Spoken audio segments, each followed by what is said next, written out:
And we are live, Jaydog. Good morning, brother. Good morning. Good morning. Looks like we got Miss Jody, my Jody, in here, and We got the we, bug man. yep, Chris The Lee only, just texted me. He said it's the only cooking two. breakfast. It's the only two to care about us today. Yep, Buggy was in here 10 minutes early and stayed hanging out. Appreciate you, Buggy.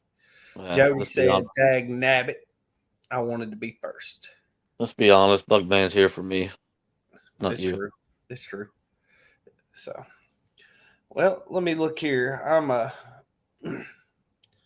So let me see if these questions are anonymous. What's up, Buggy? What are you trying to do there?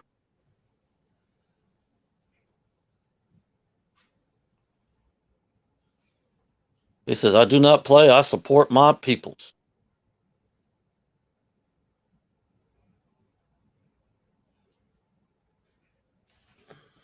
Let me see here. Sorry, I'm trying to figure something out.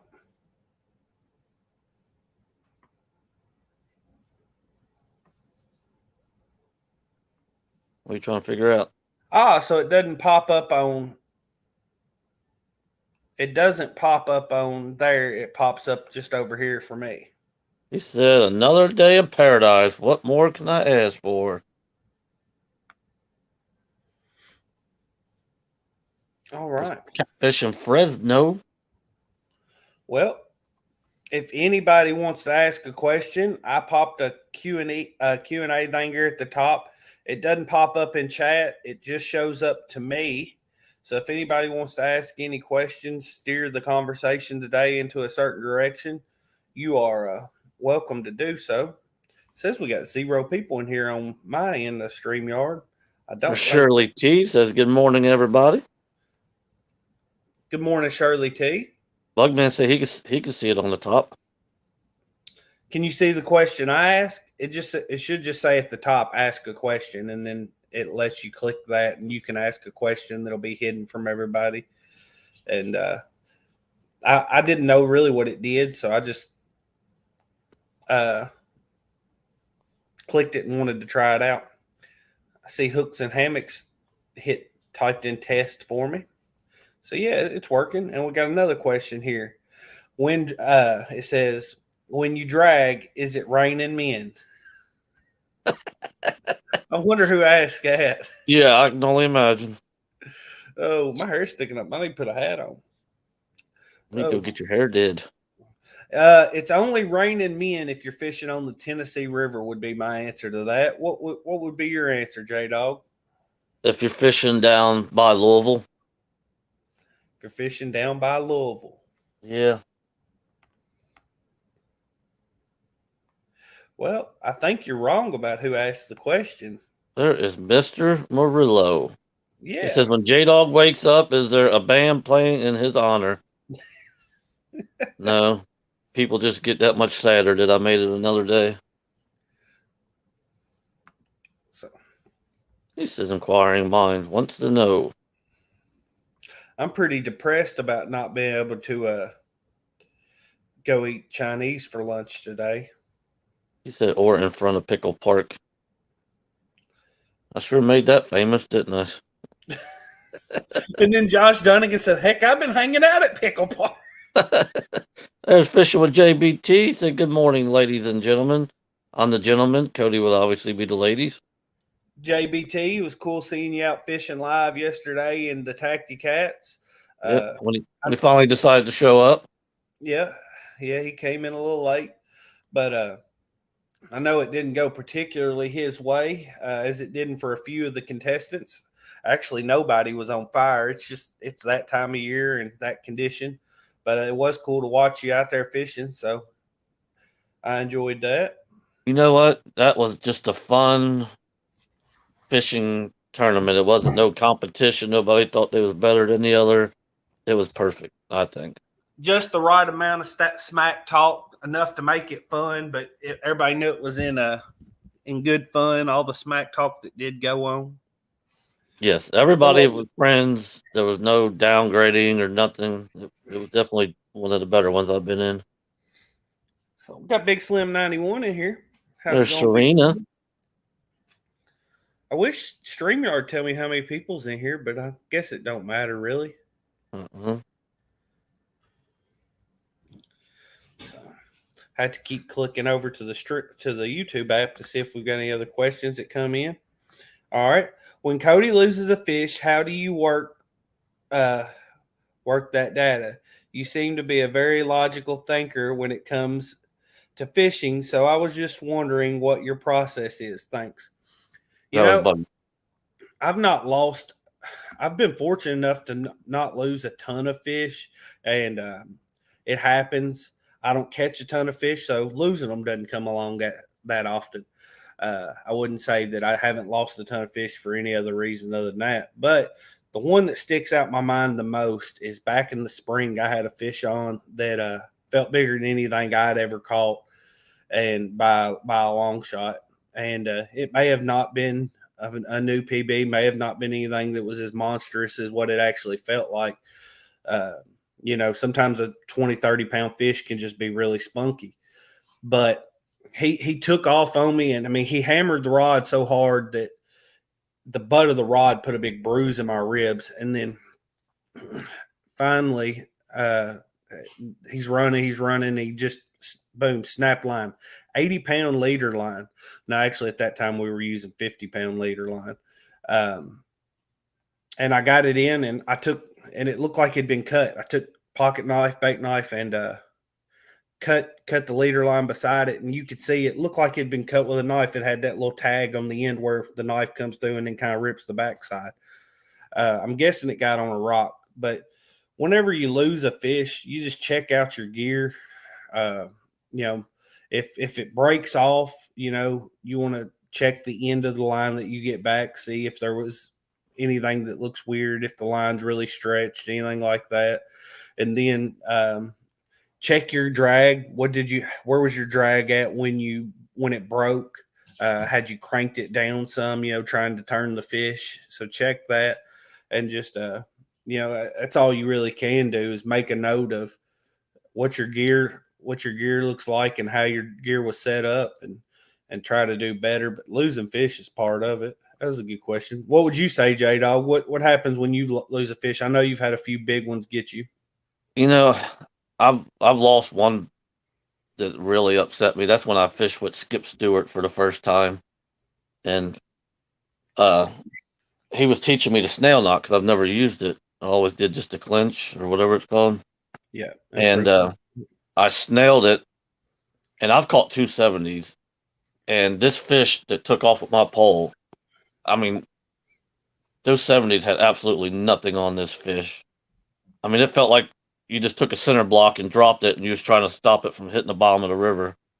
And my knot came untied, and oh, it made me sick because that was the first time I did the snail, and I mean that fish just took off, and I couldn't stop him, and then that knot come undone, and now I blame Skip for me losing the world record. Will I tell him?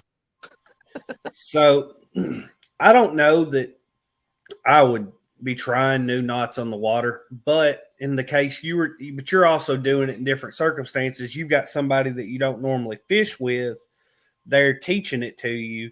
So that is a good time to learn it because you got somebody kind of sitting there watching your work.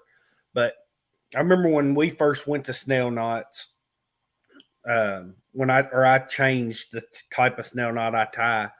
I always, and even when we went to crimping over tying, I always tie the other end of the knot off, my leaders off to something and test them, and I want to, so I've got confidence in it, and I'll test 3, 4, 5 of that same knot, just so I've got plenty of confidence in it, because you probably didn't want to tie a snail knot for a while after that, did you? Actually, yeah, I kept going. I've been using it ever since. And that's not so. I That's mean, the and only you've one had I've good ever had success. come on. That's the only one I've ever had come undone. But I'm telling you, I'm not exaggerating when I say this. If that fish wasn't close to 100 pounds, he wasn't nothing. Because when you catch fish up in that, up in the 60s or 70s, you know what they feel like. You can tell the difference from that and any other fish, but that one was just way, way more powerful than the 70s that I've caught before. So let's see here. We got a bunch of questions coming in. Well, we got a lot of new people coming in. We got Brandon from Catfish and Dream. My number 1 fan, Mr. Dale Hayes Slip. My number 2 fan, Robin. We had Chad, Brian, Muskrat. He said, "Good morning, ladies," which he's talking to you, obviously, because if he's talking to me, he'd be talking in the wrong tone. So we've got a question. If you could fish with anyone in particular alive, who would it be? Who would you select to fish with? Jaydog? I mean, everybody already knows my answer to that. Who would it be? Uncle Lou, obviously. Well, you can make that happen. But if it wasn't, I mean, if it took him out of the equation, it would probably be, I don't know, really. Probably Brian B., honestly. Brian B. Yep. Well, my mind goes to somebody that just traveling doesn't keep me from, because Uncle Lou I would love to fish with, but I can fish with Uncle Lou if I'll just travel. You can fish with Brian B if you're just willing to travel. My mind goes to somebody. It doesn't matter if I'm willing to travel or not. I'm not capable of fishing with them. And I actually think I stole this answer from somebody, because I used to ask people this question a lot, and I really loved their answer, and I've not ever thought of an answer better than it. I think Jeremy Wade would be a really fun person to fish with. Yeah. So, Robin, you're fishing with me here extremely soon. So that's why I didn't say you, because that's going to happen as soon as you get here. But I think me and Brian would have fun. And then we got another question here. It says, who will win between the Cooper and the Ohio on the 26th? That is all going to depend on my river. If my river is not flooded, it's going to be the Ohio. And then we've got one that says, one second. I need to read this to myself before reading it out loud. We got Mr. Art, my favorite one-tonner, Catfish All right. Bandit. I haven't seen him in a while. Cat Tucky, Mr. Aaron. Why must you wake me up? That's not good. That was Uncle Lou. I had to skip that one question because I wasn't reading it out loud. Well, you can't skip questions. That's not a good host. It was an inappropriate question. Hunting and stuff with J&J. Jaydog, when you catch a big fish, what goes through your mind? Who or what you thinking about? I have not caught anything anywhere near as big as you, so I just wonder what is going through your mind. Hey, that's a great question. Nothing. Honestly, it happened. I don't even know how to explain it, really. You're just in shock, and you don't really think of nothing until you already released him. Sit down and calm down. Then you're like, man, I should have done this, or it's hard to explain when you do that.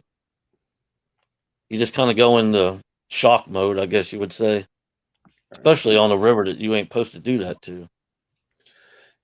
Yeah, you think so much clearer 45 seconds after something exciting happens, whether it be catch a big fish, whatever, and so you don't. But who? All right, I'll ask this: who's the first person you think of you want to send the picture to? Uncle Lou.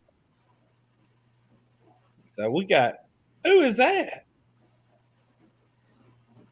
Hooks and Hammocks is in the house. Good morning, But the Chris. problem is, I usually don't have to send him the picture because he's usually on a video call with me. Usually it's dial a bite, and you already got him on the phone. Right. So my second picture would be, well, I can't say second because I usually send it to Chad, Muskrat, and Hooks all at the same time. So, Catfish Regulator says, and I'm guessing this is aimed at me, If you was fishing against Jaydog, so I was the only other person on screen at the time, so it had to be me. With a one rod only, who would win and why? And then I guess the same question would go towards you too. If you were fishing against me with one rod only, who would win and why? Well, again, it all depends on my river. If my river is right, it's hard to keep up. But when it just, Roger tell you, our river is hot or it's not. There is no really in between. Well, overall, which is kind of a funky question, Jaydog obviously catches bigger fish than I do, and he definitely puts up more numbers on small fish. I Hang on a catch second. I Hang catch on. a Let medium. me interrupt you for a minute. Change that to Jaydog has caught bigger fish than you. Right. Well, all the same, he has in the past caught a lot bigger fish than me, and I'm sure he'll continue to do so. He's an amazing fisherman, catches a lot of amazing fish. And then, far as if we were fishing for just numbers on smaller fish, I think he would outbeat me there. See, where I do better at is catching those medium to big fish, not huge fish, and in medium numbers. Right. Go out 5, 6, 7 a day. Ranging from 10 to 40 pounds, and would say an average around 25 pounds. I've never caught a 40, 50, or a 60. That's crazy. Well, I did a flathead, but not. I'm talking about blues. I've never caught a 40, 50, or a 60. So actually, I don't even know if I've caught a 30. But to answer the question, I would say if the parameters were most fish, I would say definitely Jaydog for most fish, because he's got some spots he can set up and he can really hammer out the numbers. And then if it was biggest fish, it would be a coin flip, because it's just who gets lucky enough to have that one big fish bite. If we both caught a big fish, his would be bigger. And if it was like average of 3 fish, kind of like the way the River Wars was set up, I think I could do decent in that. I think I could average, that 25 pound, 3 fish averaging 25 pounds. And I think that I'd have an okay chance against Jaydog at that. So it depends on the rules. Would you agree, Jaydog? Yeah. Yep. I disagree a little bit. I think Cody has a little bit of an advantage over Jaydog with the one rod, because he can drag and Jaydog doesn't. I think Cody can find the fish a little faster than Jaydog could. Yes. Yeah, but I think Cody's a better fisherman than I am. What I'm trying to say is I think that's where the advantage would lean towards Cody a little bit, because he has the ability to drag and find it. Right. But, if Jaydog wanted to, he's fishing current, and if he would just not be stubborn, he could obviously bump. And if you're fishing a one rod tournament, bumping is the only way to go. It's going to be far more successful.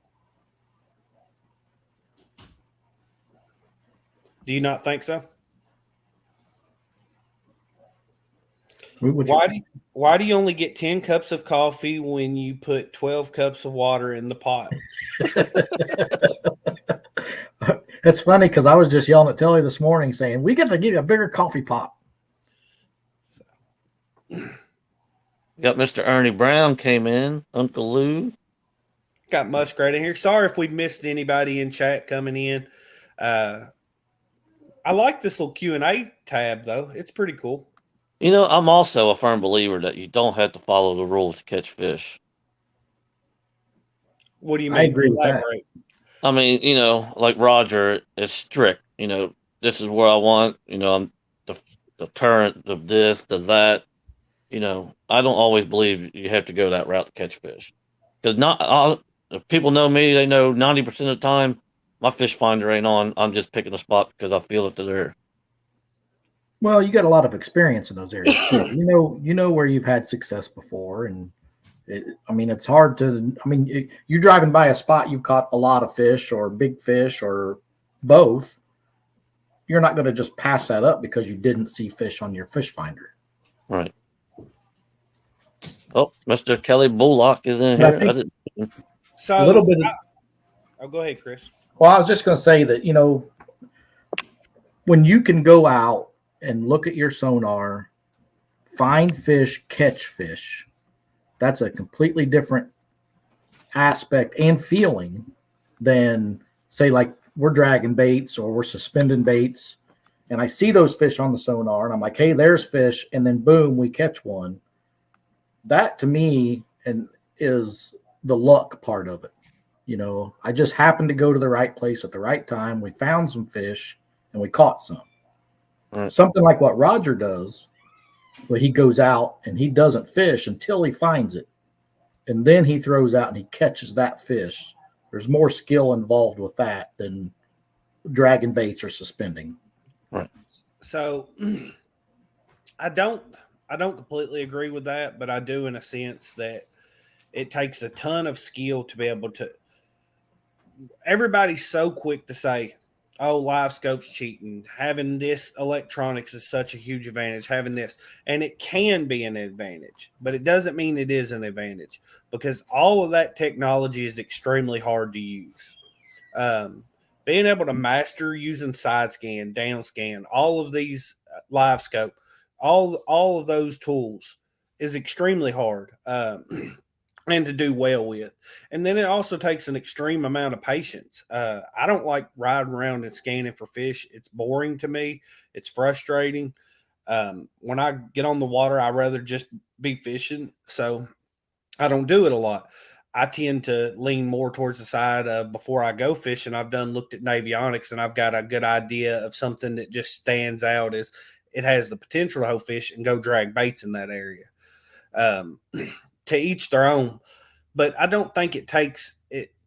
You still have to be skillful to catch fish the same way that we do and you do, Chris, and that's looking at Navionics, finding a place you think will hold fish and going out and dragging baits. To drag baits successfully, you've got to be decent at deploying your equipment, keeping your equipment in the water, fishing. There's a lot to it, and it takes some getting used to itself. So, I think the way we fish also has some merit. Well, I like what Roger said there. He said, depending on the situation, I will fish ideal cover or structure without spotting fish. And that's how I feel. That's the way Telly and I do it. We look at where do we think they'll be, and that's where we go. You know what I mean? Find the structure, find the fish, but I'm not looking for fish at that point. If I see them on the graph, that's bonus. So I feel like, there's luck involved in all of it. There's That's no all doubt. fishing is. It's luck. But I just feel like somebody that has that patience that can go out and say, I'm going to find the biggest fish I can find and I'm going to catch it. And then do it, to me, is there's more skill involved in that than what I do.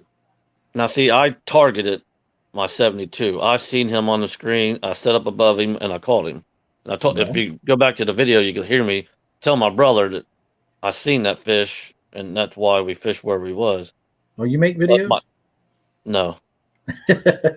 But the last one I just caught, I stopped where I knew they should be, and I said to the camera, if I could sit here, I will do great. And I did. But I've had my fish finder on all day. I found fish, stopped on them, nothing. And you can ask Uncle Lou, I said, man, I'm tired of this stupid thing. Turn it off, go pick a spot and start catching fish. But I think Chris is really discounting the style of fishing he does. I'm not. I wish he wouldn't, because I think he's not giving himself enough credit. It's not that you lack the skill to do so or to learn to use those electronics in that same way. It's not what you want to do. You're doing what you enjoy doing.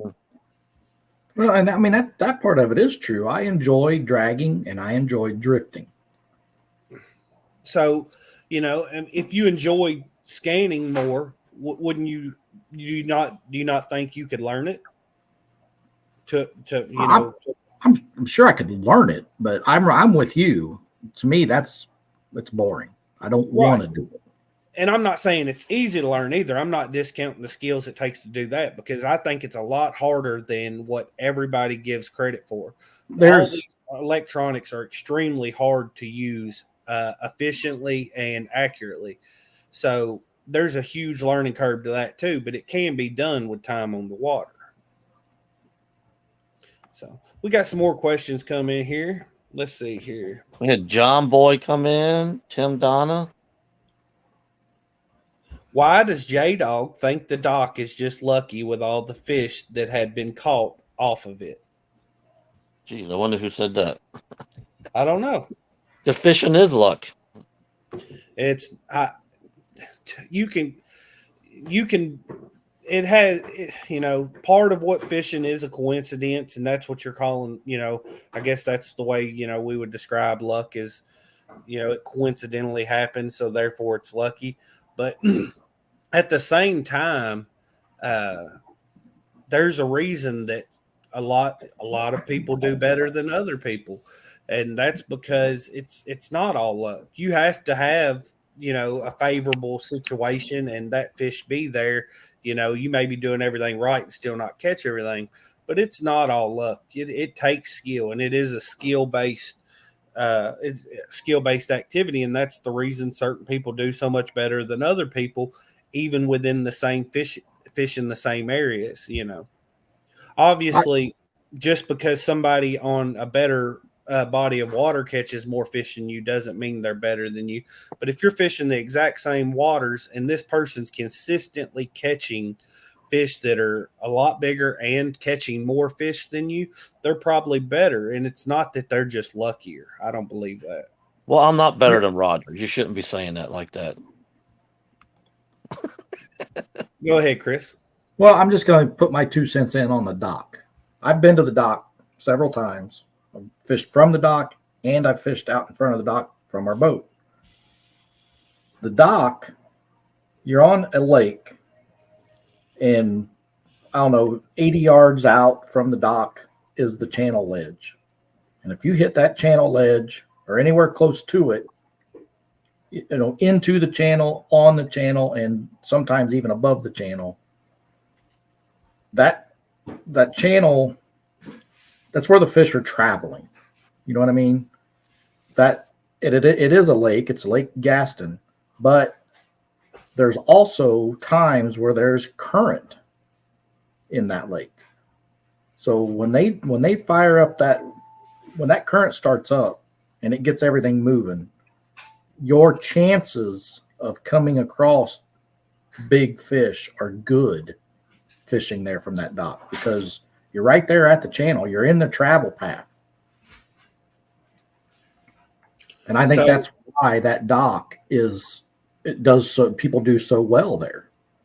So here's my thoughts on not the dock in particular, but I would say more like people that have a good bank fishing spot, easy access for them, somewhere that they could set up comfortably and fish a lot. You have less opportunities to catch your fish by changing places and knowing where to go, because you're anchored down to this one spot. So you do have to have a little bit, you're going to catch more coincidental fish, but there's still an extreme amount of skill involved, because you have to know where to cast. Though, Tom and Aaron are really familiar with where to cast from that spot. If there was just somebody that randomly went to that spot and started chucking out baits, they're not going to do as well as Tom and Aaron. They also know when the fish are going to bite in that area. They've got a bit of a pattern on when they're going to be traveling through, and that takes a lot of skill. But because they are only fishing one spot, they also need some luck or coincidence to take place, because they can't change spots if the fish aren't there. So, they have to be lucky in the sense that fish are in that area at that time, but they're going there and casting baits in a certain area, using their rigs in a certain way, doing all the things that make it take part of the luck out of it. I've heard them talk about right off that drop off, there's some structure there that you'll lose a rig in a heartbeat. If a fish doesn't pretty much pick it up and swim it out, you're not getting it out. So they figured all that out, and that took skill where, if I was just to randomly go out there with no knowledge on it, I'd just start chucking baits and I probably wouldn't catch a quarter of what they catch. Yeah, a couple new people come in. Got Indiana Chris. Yeah, S&T Catfishing. KY Redneck, Austin, how's it going? and Brian B was right on the money. So, and then it says, Chris, when you're dragging, is it raining men? Yeah. Robin asked earlier what the difference between dragging and drifting is. Why don't you explain that to her? So Whatever it takes. dragging is my preferred method because there's no current, so you have to, if you're drifting, you have to use the wind only. Dragging and drifting is dragging is using a motor to drag your baits. Drifting is using the elements, whether it be current or wind. So you're dragging, you're using something to drag the baits along. You're propelling the baits versus drifting is drifting with whatever the elements are that naturally propel you. I think some of that confusion, because I do it myself, I'll say drifting, and what I really mean is I'm suspending. Right. So he's talking. So suspend.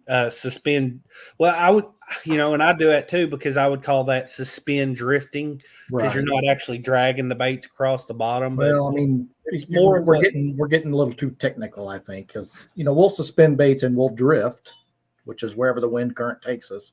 But at the same time, I might use my controlling motor to control the boat and take me places. I'm still suspending, but a lot of times I still say I'm drifting. And it's not correct. I understand that, but it's a good question for people that aren't familiar with it, and they're wanting to watch and they're wanting to participate in the show, and they want to know what we're referring to so that they can try to replicate it in their own situations, or so they can be more involved in the live stream. So I think it's a great question. And I do too, and I think it's something that for myself I should do a better job of saying what I'm actually, I shouldn't say I'm drifting when I'm suspend trolling. You know what I mean? Right. It doesn't roll off the tongue as well, though, is the issue. Suspend drifting sounds, and I mean, the only difference in it, suspend drifting and then suspend trolling is just that trolling motor being down, but you're presenting the baits in the same way. Just one, you've got control over where the boat goes. And then dragging, if somebody says they're dragging, baits are on the bottom. Right. I mean, that's dragging. The sinker's on bottom, and most of the time the bait's going to be floated up, but they're fishing the bottom part of the water column versus the middle. And I actually think Chris probably suspends more than he drags. I have been lately. It just seems that new spot that Telly and I have been going to, new to us, it just seems like there's a lot of snags in there. And when I have tried dragging it, it's too snaggy. So suspending is the way that works. So that's what we've been doing. Because we got Bob Chicken in here. If you don't keep lines in the water, you're going to lower your chance of catching fish. So you figured out how to keep the most amount of baits in the water at all times. Well, the other part of that too is on the river, it's just easier to suspend. In a lake, I'm dragging. So got a good question here, and it says, why does 95% of people down channel cats? And I know I'm guilty. Well, but I know I'm guilty of it. And I guess I tend to do it because most of the channel cats I catch are juvenile fish that, it's not so much because they're small in weight. They're small relative to what their potential is. So I can go out and catch quite a few juvenile channel cats fishing just a brush pile or something the same way I would panfish. Also, so I'm not catching a lot of big ones, big as in 10 plus pound channel cats. And I'm not and then also they can be finicky to catch. They can be hard to catch. Similar to almost how a flathead can be hard to catch. They can be hard to hook sometimes because they'll nip at that bait.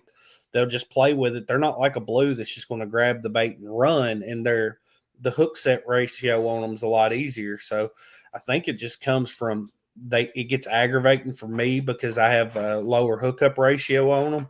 So I tend to downgrade them. What would your answer be, Chris or Jaydog? I love channel cats. I love any fish, so I ain't downgrading them. Fish are the So fish to me. and I enjoy them all, but I understand where some of the frustration goes from people like down in Tennessee stuff, where they're out there to catch the blues or the big flatheads. They're after the bigger fish, and the channel cats are just nipping and nipping and nipping at their baits, Right. and they're eating up all their bait before those big fish get to them. I relate it as to like if I'm up here fishing where there are no blues and I'm trying to catch channel cats and I got turtles eating my baits all day long. Right. So probably part of it is it's just not what certain people do, and we all tend to downgrade what other people do because it's not what we do, and I think that's kind of human nature. We should probably check ourselves on that. And then, like you said, in certain areas, and I think it's a lot of my case why I do it too, is they can just be a nuisance when you're looking for something different. Yeah, but I'm gonna tell you, and I've seen people in chat bringing it up. You get a 10-pound plus channel cat on the end of your line, and it's a lot of fun. Yeah, Yep. and I don't think I do it because I don't think they're fun to catch. It's just I'm not that good at getting a good hookup ratio on them, and the ones I am catching aren't the ones that people would be happy to catch. If you're catching 1 or 2 pound channel cats, it's not the same as what catching 8, 9, 10, 12, 15-pound channel cats. So, and we had a question actually in just chat here, and it says, is it better to master one technique or be somewhat knowledgeable in multiple techniques but not proficient? Um, I think that this question right here is a really good one, and then I think it's complete. The answer is completely dependent on the waterways you fish. Um, if you're fishing a river where it's going to have multiple conditions, high current, low current, basically almost no current, you're probably better off being able to do a lot of different ones. But fishing the lake I fish, we drag baits nearly year round. I would much rather prefer being a master of dragging baits and not that good at the others.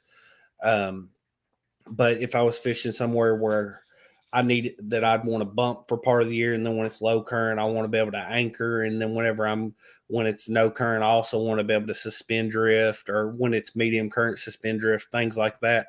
I think in those fishing those waters, it's probably better to be sort of a jack of all trade, master of none. What do you think, Jaydog? I like to be just know a little bit about everything because my river changes every 30 seconds. Like 2 days ago, it was a lake. I mean, all the way down and no current, no nothing. Now it's just raging with trees coming down it. So, like yesterday, I was in the Licking. It was raising, but there was no current, and all I did was step out into the Ohio, and it was running 3 miles an hour with trees and logs and everything coming down it. So what Chris? I do in the Licking, I can't do in the Ohio. Right. And I think that goes to what I was just saying. You're going to see so many different conditions that you've got to be able to do them all, because if you master one, there's a lot of days out of the year you won't be able to use that one. Right. Yeah, if I mastered fishing the Licking with no current, I would be lost once I hit the Ohio when I got back into the current. Right. So, Chris, what's your thoughts? I think you need to know how to do as much as you need to do. You're gonna use one more than you do any other method, and you'll become. I don't like the word master, but you're going to be a master at one just because that's what you do the most. But I think you need to know you need to be able to change it when dragон's not working. What can I do? I hate anchor fishing, and I need to make myself do it more because I know there's times when I need to anchor fish. And when I say anchor, it could be spot locking too. It's the same, if there's enough current there to hold me still, I don't have to throw that anchor. I still just don't like sitting still. Right. But I do think that there's especially for this in lake situations, knowing how to anchor well is an art in and of itself. Being able to get that boat to hold itself really steady when you're up moving around, whatever, being to go get bait out of the cooler, grab a drink, whatever. And I'm not the best at getting the boat anchored up good and firm, but there's certain people I know that can anchor up a pond. Randall from Whisker Seeker Outdoors, he can anchor up his pontoon in 30-mile-an-hour wind, and that thing doesn't move more than 2 inches side to side. And it comes from skill, because he's he pretty much only anchor fishes, and he's really got that down to an art. He's really proficient in it. So. And then Uncle Lou said, channel rats fight harder and longer than any blue. To me, you get 2 good fights out of a blue when it first hits, and then when one comes to hits the surface. I would agree to that to an extent. I think, definitely the most exciting parts when you first get them on, and then it doesn't take too long to get them to the boat. And then once they see the boat or the surface, they tend to do a couple of dives on you. So I could agree to that in a sense.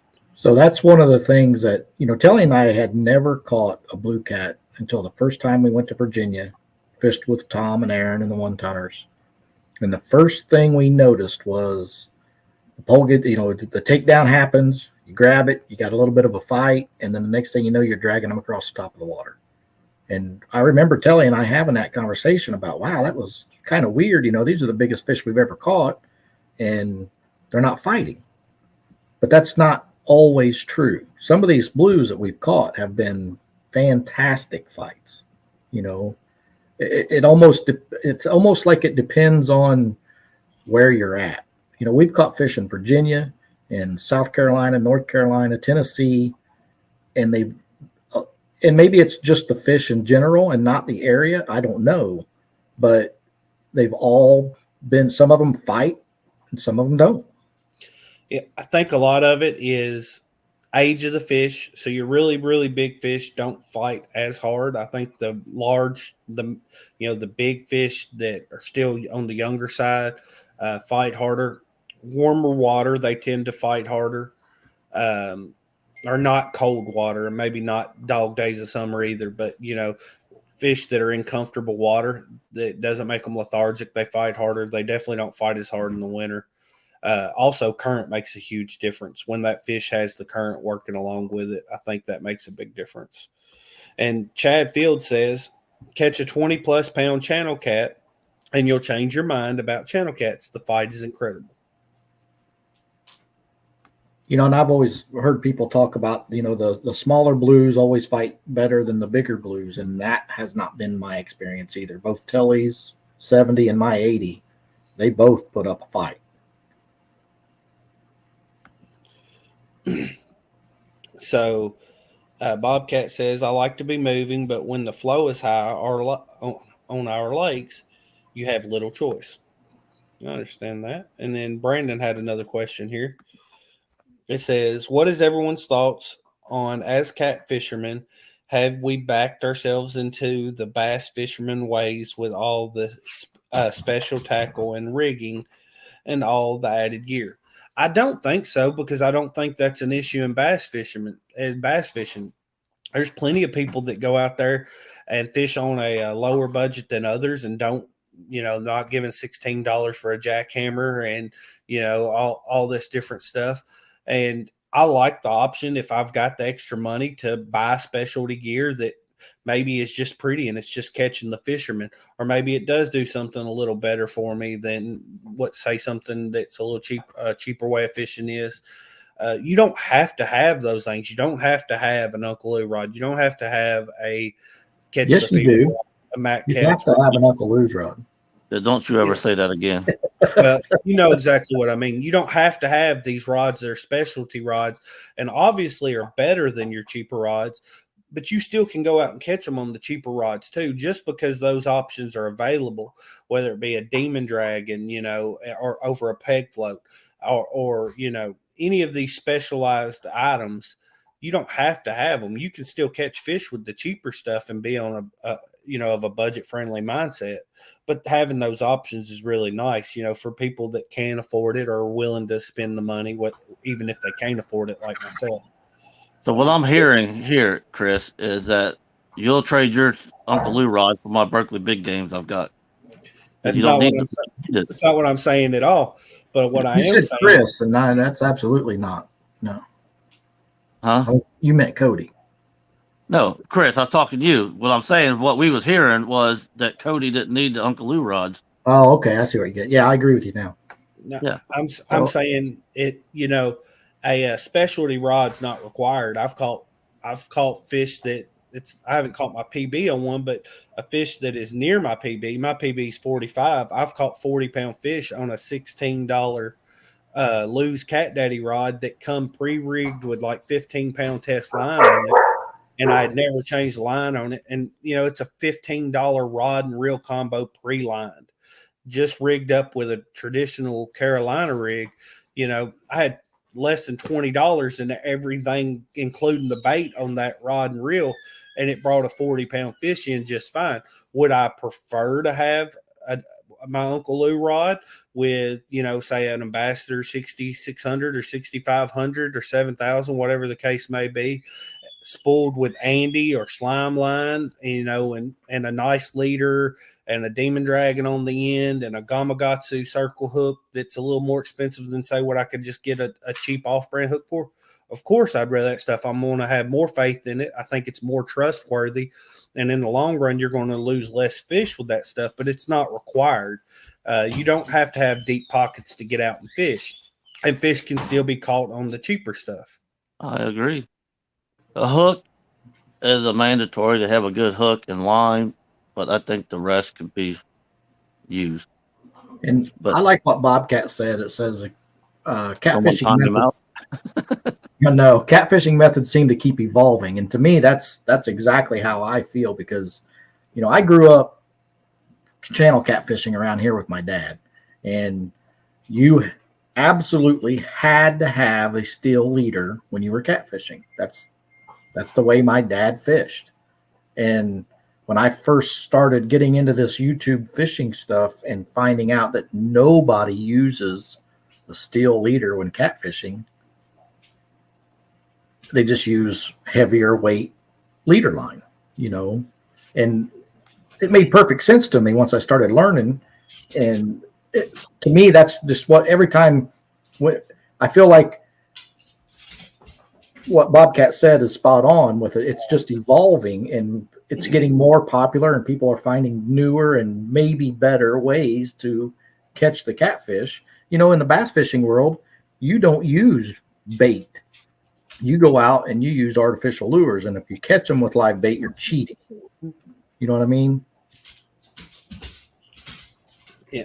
And Brandon's added to that. He said, I asked that question having 6 matching Blue Cat Muddy Rivers with SC 600s, but I do feel we're getting to a breaking point of price will be going up.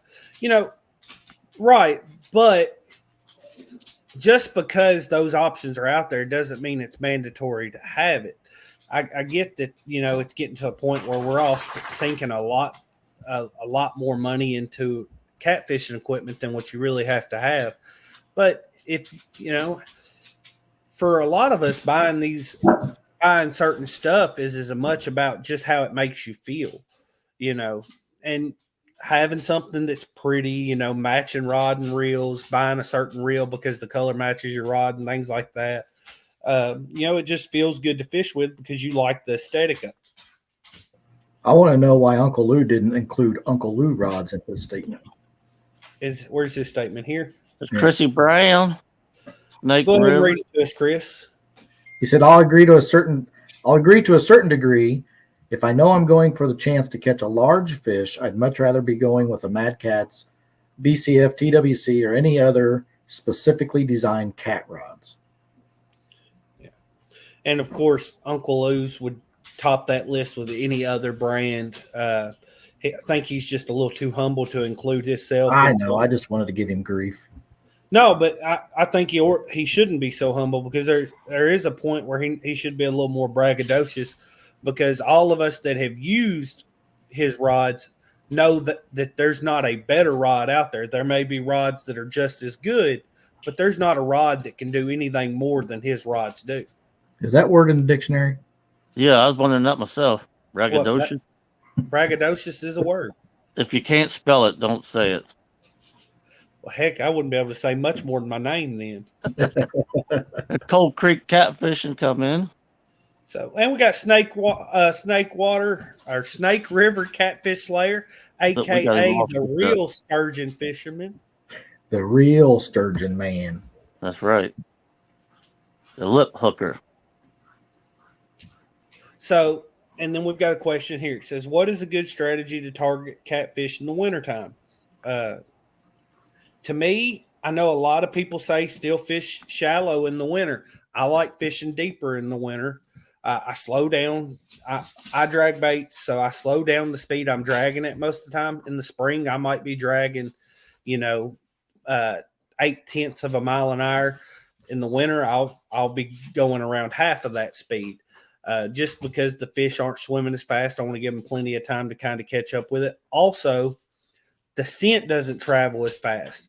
So I want to slow that bait down so that by the time that scent gets over to that fish, my bait's still close enough that they're willing to go find it.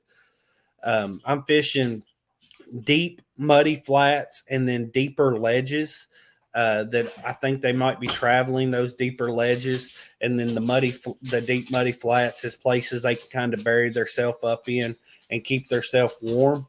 But they certainly can still be caught shallow in the winter, especially midday on really sunny days, because of course that shallow water is going to warm up a little faster. Also, downsize the baits in the winter. The fish, because they have less energy from it being cold, it takes a lot of energy for a fish to digest a big bait. So they're not going to go after a big bait as often because they don't want to spend the energy it takes to digest that bait, or at least that's my thoughts. What do y'all guys think? I don't know anything about winter fishing. I'm new to it, so I'm not going to speak a whole lot on winter fishing either. My best advice for winter fishing is go south, warmer water. my best advice is cover up. Yeah, I'm new at the winter fishing. This is only gonna be my second year, I think, or third year. I'm gonna try to figure it out this winter. I mean, we're gonna be out there, but last winter we didn't do that great. I mean, we caught fish, but nothing. I mean, we didn't even catch anything in above the teens last winter.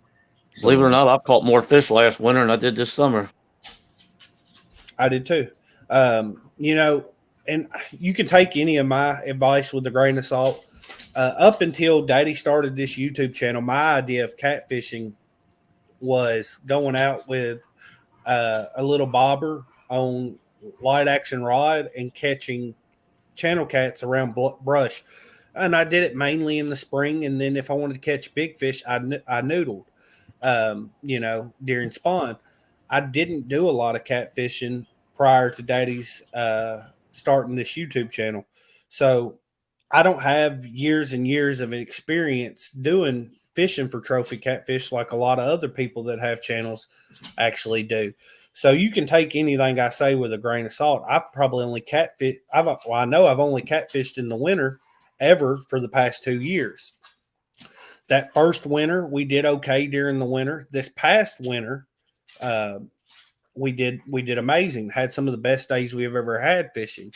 So it maybe the information I'm using is based on a smaller sample size than other people would have.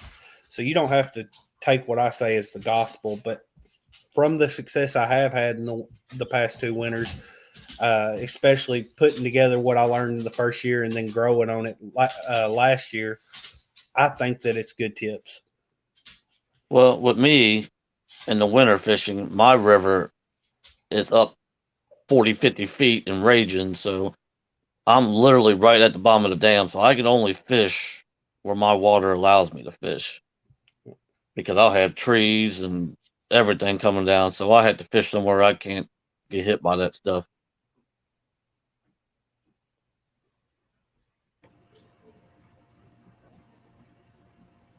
Uncle Lou, that person that made you angry, you need to just forget about him. Yeah, I don't know what he's referring to. I guess I'm not in on the gossip. It's just ignores me. It's an old thing, but no. And Chris said, "Good morning, folks." And Chris, I turned my camera off because I have a nasty habit of this thing, and I turn it off whenever I'm using it. Chris does the same. So I'll check over here, see if we've got any more questions coming in. What's up, Mr. Catfishing Crappie? Is bumping a reaction strike or actually scent bite, like anchoring? Same with dragging or suspending over anchor. And then we also had somebody earlier. I forgot to go back to it because we got kind of in depth on another question. Asked to describe bumping or something along that lines. I've never bumped before in my life, so I can't really give any kind of real good answer to anything related to bumping. I think that it is. If I had to guess, I think it's a scent-based strike just as well. If it was only a reaction strike, you wouldn't even put the bait on there. You'd just put you an artificial bait trailer or something to give you a little better look, and you get the reaction strike. I think there's a reason certain baits work better than others bumping. It's because of the smell. But I don't know. I don't think any of us three should be talking too much about bumping because we don't do it. But I would agree that I think it's both.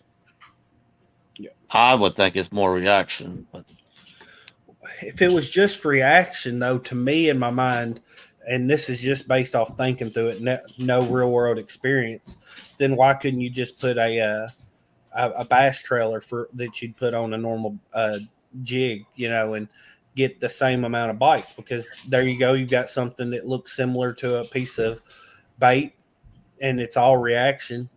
There you go, Bobcat. There's a challenge for you. Go out there.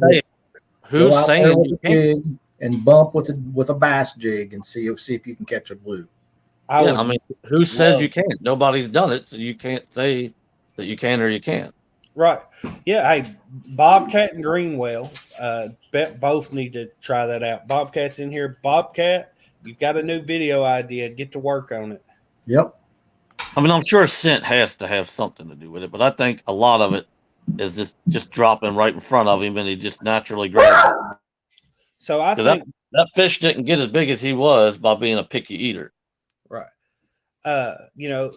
Bobcat, you should get another person that likes to bump in the boat with you, and one of you use an artificial bait trailer, and the other use actual bait, and y'all get it going. What's up, Mikey? Do it too. Bobcat, I know Mike's probably at work, but Bobcat's welcome to come up. Mike, you are as well, but I know you're probably at work and can't, because y'all need to field any of these bumping questions. Or Uncle Lou. Uncle Lou bumps a ton. Bumps his head. It's just like bass fishing when you're doing a crankbait or a buzz bait. They ain't got no flavor. It's just a reaction as it goes by. So, and he says when you're bumping at 2.5 mile an hour, it's definitely a reaction bite to me.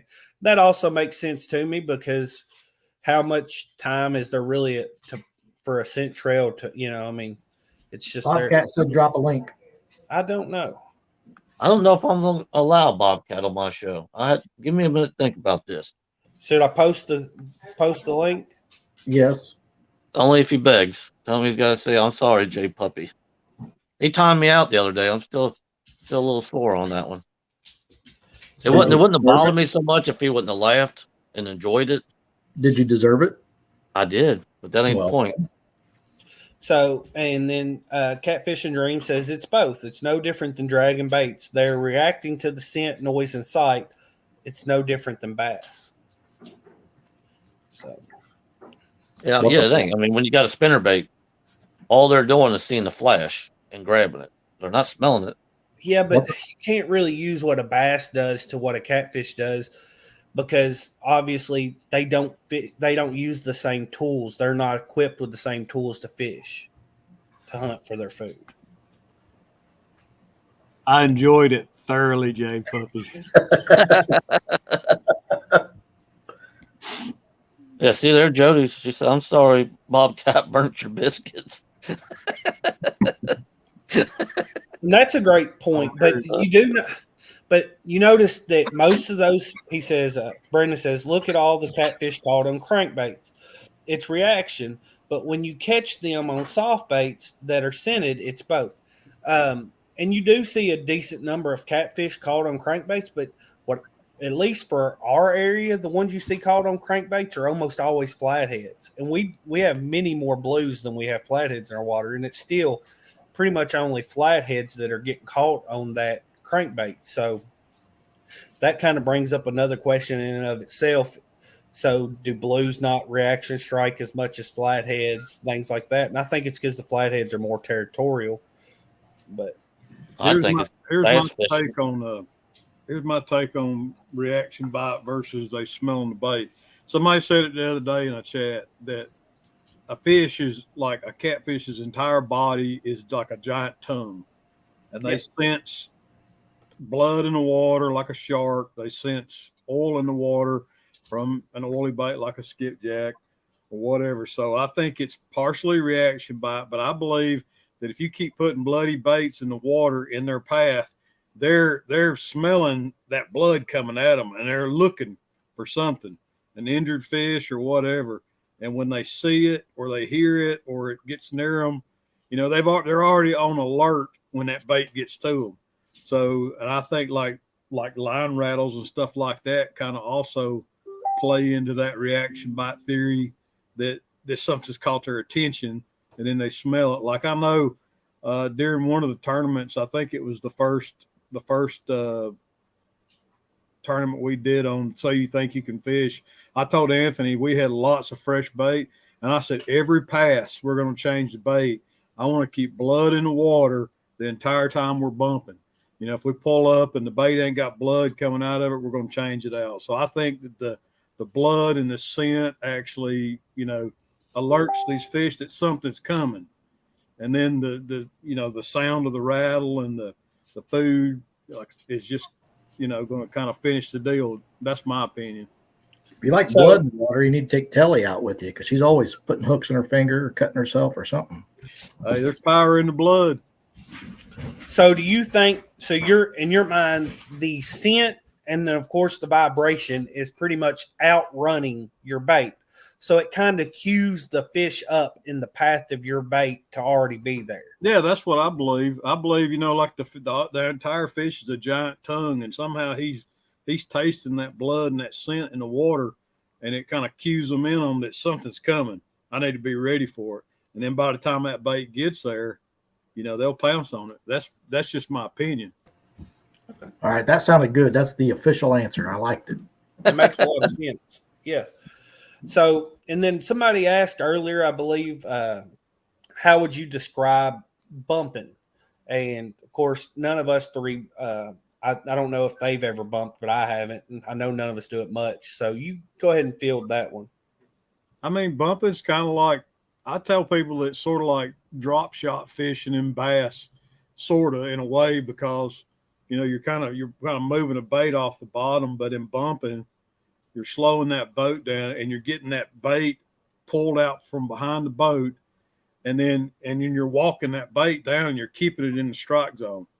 So, you know, you got current moving at let's say 2.5 miles an hour, and you're trying to basically cut it in half and slow your boat down so that the current is pulling your bait out behind the boat. And then you've got a 3-way rig with a sinker right here and your leader right here and your bait's right here. And what bumping that sinker off the bottom does is it keeps your bait in the strike zone, because these catfish, they're not just sitting there in the current swimming. They're actually tucked down behind a rock, and they're waiting on something to come past them, and all they got to do is come up and bite it. You know, it's like you got a rock here, and you got a fish sitting here, and then that bait, by keeping that bait in the strike zone, bumping that sinker off the bottom, that catfish is sitting here behind the rock, and as that smell gets to him of that blood and the oil in the fish, and he's just sitting there waiting, and he's alert because he knows something's coming. Then he either hears that rattle or he sees that bait, and he takes it. I mean, that's kind of the way I think of it. You know, no catfish is going to just sit there in the current and wait on bait. They're hiding in holes and behind rocks, and by bumping is a technique where you get to basically check behind every rock. You know, if there's a fish behind this rock, you know, then you're kind of setting him up to bite. You're taking the food, you're bringing the food to them. Whereas in anchor fishing, you find a spot that looks good and you set up on it and you throw baits, and your bait is stationary and you're waiting for a fish to smell that bait and come find it. But in bumping, it's like you're putting it in their on their plate. You know, it's like you're bringing food. You're bringing a big juicy steak to them, and you're setting it down right in front of them. They don't have to smell the steak and then come find it. That was And beautiful, Bobcat. That how was much such a of it? beautiful tutorial. Thanks, Jaydog. Well, I'll go ahead and read Greenwell's question, then I'll answer yours or his comment. For me, to a point, it's reaction bite when fishing drops because the scent isn't going to go down that drop. But like Bob is saying, they will smell the blood and oil and come find it. All right. And then Mark said, I catch channel cats on crappie jigs all the time. Movement sets off their lateral line. Well, that makes sense. And my question for you, Bob, would be, do you think it being a more natural presentation has a lot to do with it? Because in my mind, that's a huge part of it as well. If you've got an injured fish that's trying to fight to get somewhere else and that current's dragging him back at half the speed, or he can't swim at the same speed, is it just more of a natural presentation? Yeah, I think it is a natural presentation, especially where you're doing it at too, because most of the time when you're bumping, you're having to do it below a dam, and most dams have turbines. All dams have turbines, so bait fish get sucked into these turbines and they get shredded up, and you've got these chunks of shredded up fish coming, and that's what they're feeding on. So you're basically kind of just you're kind of recreating what's happening and why they're there to start, where they're looking for injured fish, cut up fish, bits of things to feed on below these dams. So that's what I think about it. So all dams have turbines. I didn't know that. I mean, that's how they generate electricity. Ours don't have a turbine. It doesn't have a turbine? No. Mine didn't have a turbine until they put the hydro. They don't generate electricity. Oh, well, I meant the ones that you do have. And not all dams do that. They're goober smooch. He's on Tennessee River. Pretty much all of those dams do. Yeah, all of our dams have turbines. Mine does now, but they had to put it next to it. So let me go over here to YouTube and see if we've got any more questions that came in. We've got, what is 14 times 36? And then somebody put in bumping. If Mark was a fish, you'd have to have a pickle lure to catch him. You'd be bumping a pickle. He'd be sitting there like a big old flathead, waiting for it to come down the river. Hey, and if you don't mind, everybody in chat, we got 44 people in here. We got 33 thumbs up. Be sure to hit that thumbs up. It does help the channel grow, and I do appreciate it. Also, if anybody wants to drop Jaydog Hooks and Hammocks or Bobcat Outdoors link, I'm sure the majority, everybody I've seen in here, I think's already probably subscribed to all of them. But I certainly wouldn't be up here if it wasn't for these guys being up here with me. So go over and show them some love as well. I'm not subscribing to Bobcat. I don't care how many times you try and tell me to do it. So, territorial bite dominance attacks. I think it's more common than we think in most cats. So why do we see less blue cats making these type of getting caught on jigs? Like Mark said, he's caught a lot of channel cats on jigs, and then I've personally seen a lot of flatheads caught on crankbaits and things like that. Why do you not see as many blue cats? Is it just because they're not in the same areas that people are fishing with these type techniques, or are they not as susceptible to that territorial reaction bite? It may not just be in that territory. I don't know. It's a good question. What do you think, Chris? I'm sorry. Totally, we were talking about some debit card issues, and I didn't hear the question. Look, if you ain't going to be in on this conversation, then don't be in it. Go ahead, Bob. What do you think? About what? So, like Mark said, he catches a lot of Bobcat. He catches a lot of channel cats on jigs. And then I've seen personally a lot of flatheads caught on like crankbaits and things.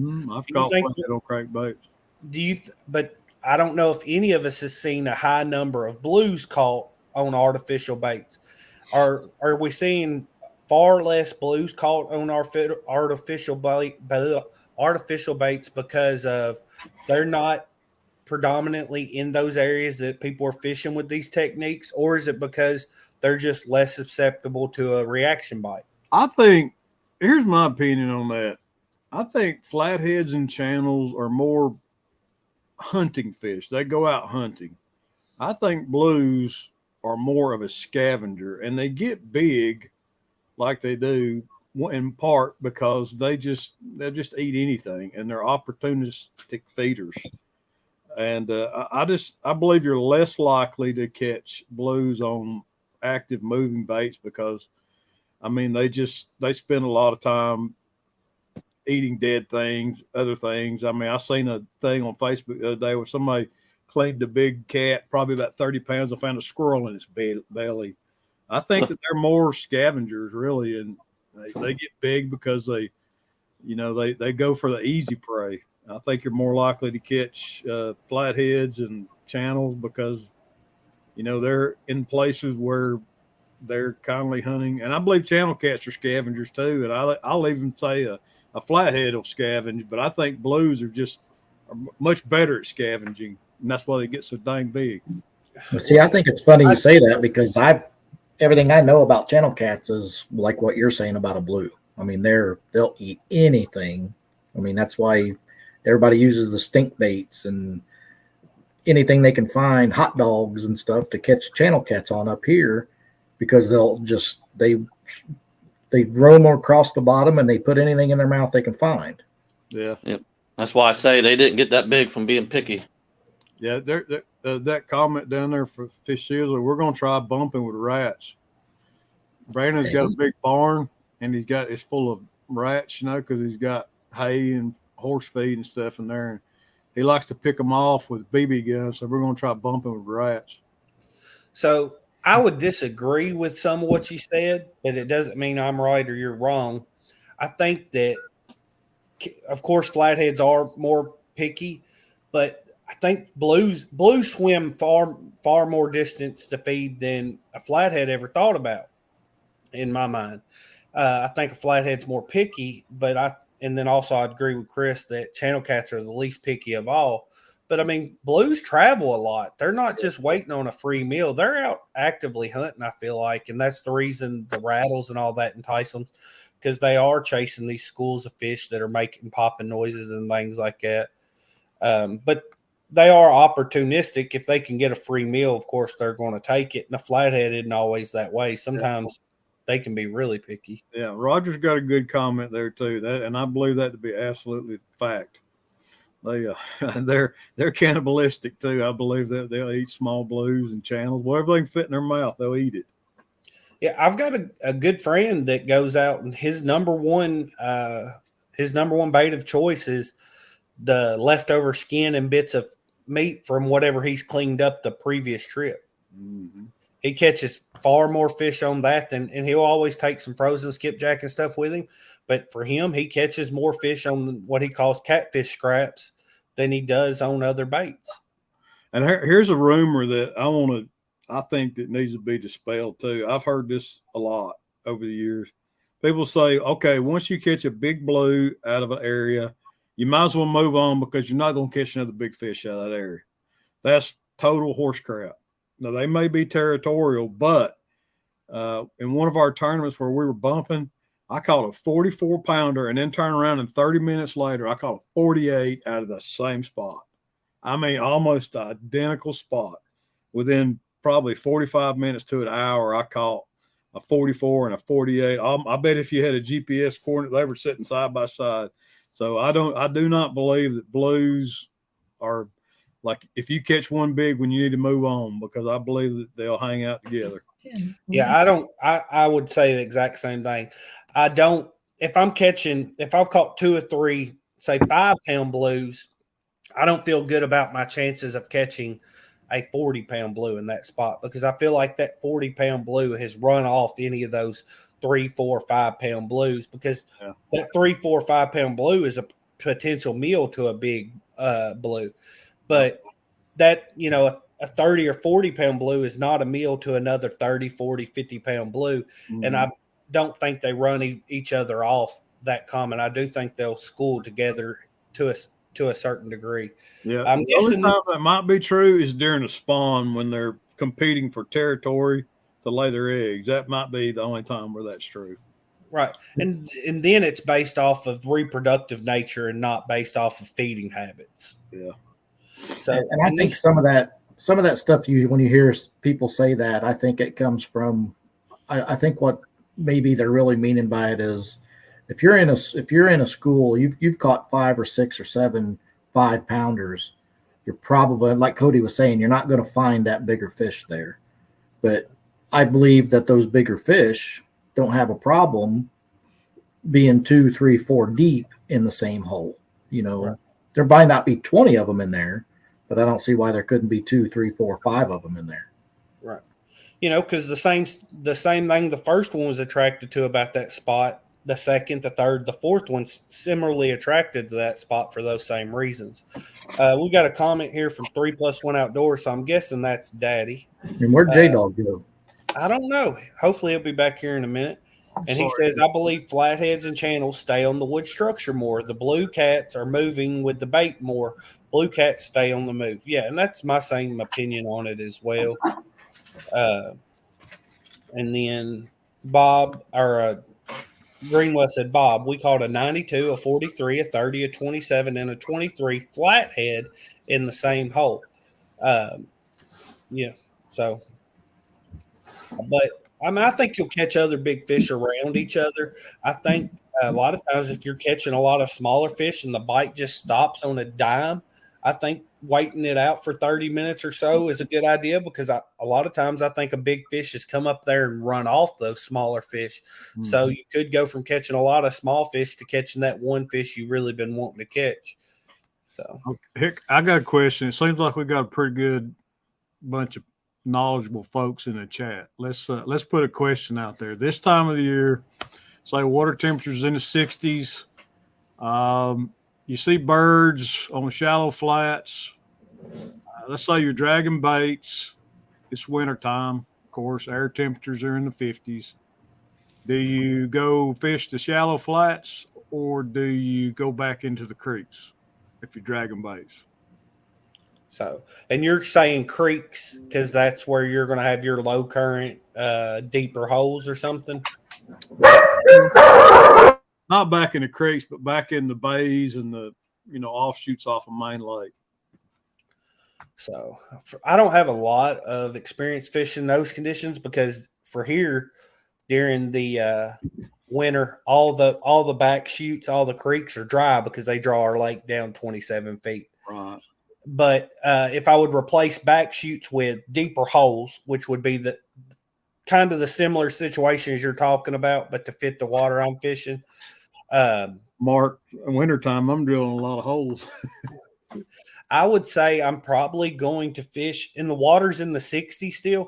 I'd prefer the shallow flats where the bait's at. Obviously, the bait's there if the birds are there. Yeah. They're there for the meal. I would prefer that. Even if the water's in the 40s, I'm probably going to hit the deep spots first just because that's where my instincts take me, but there's still probably a lot of fish to be caught in those shallow flats. What do you think, Chris?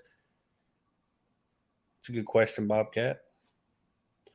Chris is taking care of the dogs. He had them going off. And then we've got a question here. It says, what do you all think about chicken is the best bait? I don't think chicken is the best bait. I think chicken's a better bait than what I give it credit for. I don't like using chicken a lot. Caught a lot of decent fish on chicken. It's just not my preferred bait. But I think the proof's in the pudding. There's been a lot of huge fish caught on chicken, so it obviously works. Well, here's the thing about chicken. I'm a cheapskate when it comes to fishing. And right now, chicken babies are $5.99 a pound, right? I can go get skipjack for $3.99. I mean, that's what I'm saying. I'm like, dang, I don't want to pay $5.99 a pound when I can go get skipjack for free, just the cost of getting in my boat and going to the water and get them. Or bluegill. I mean, you can turn a box of red worms into a cooler full of bluegill. So that's where I'm at on chicken. I know it works, but I'm just cheap. My thoughts on chicken. We don't go fishing without chicken because we don't. I'm an hour and a half away from even thinking about catching a skipjack. And if I drive an hour and a half, I want to catfish. You know what I mean? So I don't like spending a whole lot of time trying to catch bait. I'll throw the net. I give it an hour throwing the net. I get what I get. Mm-hmm. But I'm going to have chicken in the boat in case I don't have anything else. Yeah. And we have caught a lot of fish on chicken. Yeah, I mean that's where you live at and what you got. You know, if it's hard to come by bait, skipjack. You know, But if you ask me, is chicken my favorite? It doesn't even make the top 5. But I'm going to have chicken in my boat. Yeah. So I might drag some chicken Saturday. I might have to get one of them GoFundMe's to buy a pack of chicken babies, but you know.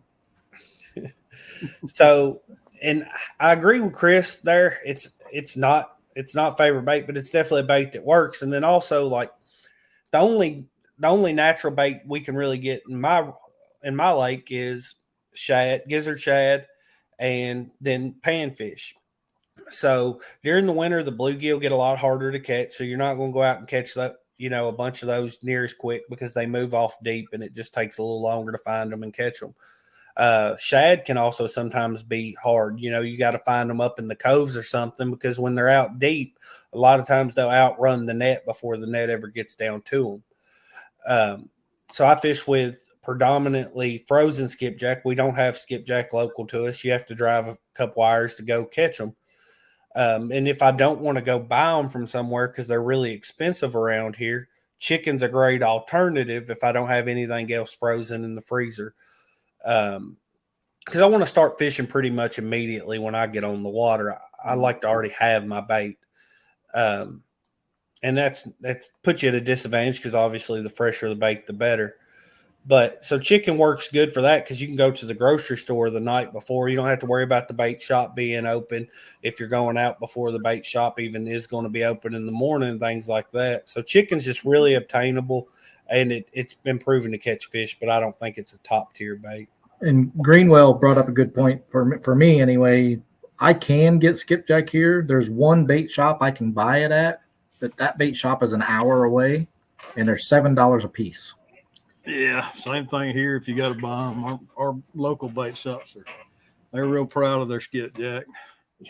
Yeah, and see our local bait shop that's over next to the ramp we put in during the winter, they sell them, but they're like $9-10 each for medium sized skipjack. Bass or Cabela's in Bowling Green, the next town over. I went by yesterday because they're on the smaller side, but they sell them for $5 each. But they were completely sold out of them. So no, Robin. I either have to go buy them from the bait shop, and that's going to cost me $30-35 worth of bait that day at a minimum, or I have to use something else. And chicken's expensive, but I can still fish on $10 worth of chicken all day long. Yeah, it's not near as high as buying frozen skipjack. True. But Bobcat can go catch skipjack because they're in his water already. Well, most of the time you can. The next video I'm putting out was kind of funny. It's back in July, and I had been catching skipjack at the dam, like just easy peasy, going out there getting, dozen skipjack, then going bumping. Well, I got out there and started trying to catch skipjack, and it was a rainy, overcast day, and you'd have thought that they would have bit good, but they just weren't there. So I actually ended up calling my wife, texting my wife, say, "Hey, honey, will you go in my freezer on the freezer in the back porch and bring me a bag of frozen skipjack?" So I always have frozen on the boat. And Robin C. asked, and I don't think it's a newbie question. I think it's a great question. She says, when you freeze fish to use as bait, do you clean or scale it before freezing? No, because for one, a lot of times on baits, they soften up a lot, and that skin and that outer layer helps hold it on the hook, as well as what Art said, and it helps prevent freezer burn. There's a lot of great videos on how to package skipjack, shad, and things like that. But I would say the number one tip is to keep it as cold as possible till you get it home. Dry it off really well and get all the air out of the package. The only thing I cut up before I freeze is a carp, because they're so big. I mean, but even then, you're not cleaning it; you're leaving the skin on. Right? Yeah, I just chunk it up. One thing I started doing with my skipjack is I usually catch them in the evening, and I'll bring them home. And actually, I've got these baskets in my freezer, these hanging baskets in my little chest freezer, and I'll actually take the skipjack when I bring them home, and I'll wrap them up in a couple layers of saran wrap, and then lay them on their back in the freezer basket, so all the blood runs down to the spine, to the loins, and lay them on their back and alternate them and put them side by side. And then the next day, I'll take them out of the freezer. Don't leave them in there more than overnight, and vacuum seal them. And what that does is it keeps you from getting all that slime all over the bag as you're putting them in the bag. And because that slime makes it hard to seal the bag up. You can dry them off with a rag real good, and sure, that helps. But I'm kind of lazy, and that works well because I can just take those half frozen skipjacks and slide them in the bag and alternate them, belly to belly or back to back or whatever, to fit them in the bag, and then vacuum seal them. And then when I get ready to use them, they're easy. Yeah, patting them off, patting them dry. But I believe that slime on them, and that's just an opinion. I believe that slime, if you leave some of that slime on them, it actually helps prevent them from getting freezer burn. That's just my opinion. Pre-freeze them, and then vacuum seal them. I was sitting here talking, I was muted the whole time. But I've heard other people talk about this too, and I think Art might have been one of them. I'm not sure, but talking about that slime, especially like with the shad, it seems like once you've caught those shad, they get extra slimy, like they're excreting that as a mechanism. And why wouldn't some of that be an attractant? When those catfish detect that slime, would it attract them? You know what I mean? Yeah, I mean that's a fish's slime layer. It actually protects them in nature. That's why, like the trout guys say, don't handle the trout. Try not to handle them too much, because if you knock that slime layer off, it causes damage to their skin, and it lets bacterial parasites in. So, in nature, that slime is there to protect that fish. So why wouldn't it help protect them from freezer burn in the freezer? And that's the same with catfish. I know I've seen it once where people were wiping the slime off of catfish before releasing them because they had rolled in the dirt or whatever. Don't do that. The water will wash the dirt off. The dirt's not going to hurt the fish. You catch many fish, especially in cold weather conditions, that are completely silted up. The dirt doesn't hurt them at all. But removing that slime certainly can. That slime's there as a protective coating for the fish. TC2 Cool says, how big on average do channel cats get? And I believe that's depends on where you live. The farther south you go, they don't get as big. And the farther north you go, the bigger they get. It's not unusual for us to catch 15-pound channel cats up here. We went to Mendota and we were catching 20. You catch a 5-pound, 8 or 10-pound channel cat around here, you got something. Yeah, they just usually don't get that big down here. And a more in-depth part of that, I think, would be, anywhere there's a lot of blues, the channel cats typically don't get as big, and that's just going to be because the blues are going to grow larger quicker, and they're naturally better at eating the bait. Where the channel cats up north, there's not really any blues up north. There's flatheads and channels, and they've just got more opportunity to feed more. So they grow a little bigger and a little quicker there. But the average size of them is completely based on the waters you're fishing. For me, I would say the average size is going to be 4-ish pounds. The average size for you, Bob, what would it be, just to give him a direct answer? Channel cat, 2 to 3 pounds is probably average size channel cat for here. Really? Yeah, actually, I'm probably over guessing it. 4 pounds, not a bad channel cat here. Average, probably, closer to 2 to 3. Yeah. What about you, Chris? Average. Oh, I mean, we catch, the channel cats are just, there's so many of them up here. You're going to catch a lot of 2-pound channel cats, but we regularly catch, 5 to 10 pounders when we're dragging baits or something up here. We're usually catching between 5 and 10 pound channel cats. And Jaydog asked, why did Bobcat have to switch to chicken to beat Jaydog? It wasn't me. That was Brandon. You talked to Fashizzle. And S&T said 36.9 channel is the West Virginia record. And what is it? Is it Lake Marion or is it Moultrie that has the world record channel cat? I'm not sure. And I've heard that certain people think that world record channel cat might have actually been a blue. And Yeah, I've seen that picture. And that they didn't do a really good job of differentiating between the species at that time. It was just colored like a channel, but if you looked at its anal fin, it probably pushes it towards being a blue. Brandon says, if you freeze bait, you should always freeze your bait in the water with some salt. The water will protect against the freezer burn, and the salt will help toughen the bait. Old fishermen. Wow. I would have never thought about freezing them in water. Yeah, that'd take too long to thaw out. I mean, to me. Well, I mean, just like I don't even like to. If I've got even the bait that I catch when we're out on the water and I catch bait and I throw them in the cooler, I don't want them in my ice water that's melted in the cooler. I don't want them in that water at all. Yeah, I feel like they go bad faster that way. Maybe they don't. It's just the way I feel about it.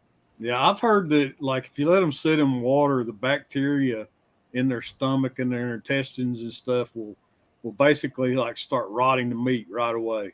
So you don't want. I've always heard not to let them sit in water for that reason because. But I mean, if he's had success doing it that way, then I wouldn't. I mean, I wouldn't stop. Well, my mind goes to osmosis. I don't want what's inside that fish. I don't want what's inside that fish to start going, because it's going to try to level itself out, and the oil is going to try to level out. I don't want it drawing out into the water and withdrawing some of the smell that's inside my bait. But like I said, if he's had plenty of success with it, it's definitely something to think about. That's a good average on channel cats right there. Yep. We just figured out the average on the lake we fish here. Out of 248 channel cats we caught this year, average was 11.43. See, and if I catch an 11-pound channel cat on even once on our lake, I'm like, I just caught a giant channel cat, so that's crazy. Yeah, NJ said that's a beast of an average. It definitely is. So click over here to YouTube, see if we got any more questions that came in on there. We don't. Sorry if I missed anybody's comments. We got 48 people. It's been hopping around 48, 50 people in here. And we're trying to go in depth on some of these questions, so I am going to miss a few of them. Feel free to drop them back in the chat. If you've got a question you really want to answer, drop it in that Q&A part if you want, because that kind of separates it from the rest of them, and it's a little easier for me to go back and find it and go down the line. All right, see you later, Mike Greenwell. See you, Mike. Let me mute again because they're going to start barking. And then Roger says, I leave the drain open on my bait killers. I never want my bait in water. Yeah, and that's my mindset too, but that doesn't mean that it's particularly right. Brandon seemed, the salt toughening the bait makes sense. And he's also talking about freezing them in water. So that's a small amount of water. Not, you're talking about a half gallon of water with all your bait in it. So if that, it's filling in just where the air would naturally be. And it's not going to get really any air on it. You're naturally protecting the bait from freezer burn. Now, one thing I have done was like if we're going out to catch a bunch of bluegill to keep for bait, I will make an ice water slurry, salt water slurry. Because when you take that bluegill and you shove it down in that freezing cold water, I mean, it'll get below freezing. And they almost, within minutes, they're frozen. And when I get home, they're already half frozen, but I don't leave them in there. I don't freeze them in the water. I take them out, pat them dry, and then freeze them. Yeah, I've seen Steve Douglas did a video on that, and a couple other guys have too, using that saltwater ice slurry. That's what I use if I'm going out. If I make a trip to somewhere to catch skipjack, I use all ice water salt slurry. So, I mean, then they're soaking in the water there, but I feel like the water's not doing them any benefit, but I think the what you're gaining from getting the bait practically frozen outweighs the harm the water can do. But I guess I could probably change the way I think about the way Brandon does it, because I remember, Daddy growing up, anytime he cleaned fish and froze them for us to eat, he would fillet them, clean them, whatnot. He put the fillets in a bag of water and freeze the bag of water. I used to do that with my crappie fillets, but Sounds like another good video idea. Because that water protects the fish from the fillets from any air. Yeah, the air is what freezer burns them. Yeah. It sounds like another good video idea. You could, do half your skipjack one way and half another way, or your bluegill, whatever it is. And I usually don't have too much problem with bluegill getting mushy and stuff like the skipjack or the shad do, but it'd be a good experiment.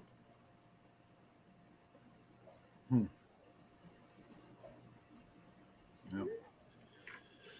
So yeah, I really liked how this conversations went today. We've kind of hit a lot of different points, and we've snowballed through a lot of good information. It's kind of got my brain going on maybe the way that I typically think about stuff isn't always the best. So Muskrat says the salt adds slime and stops the decay process immediately. So, and then, Brandon was saying he salted the water, so maybe that takes care of all that. Sometimes after you've been doing something a certain way for years and it's worked, you think it's the right way, really having no logical reason other than it's worked till now, but it doesn't mean it's the best way.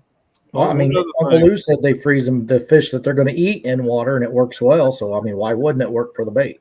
I know for a fact it works amazing, because it's the only way I'd ever known to.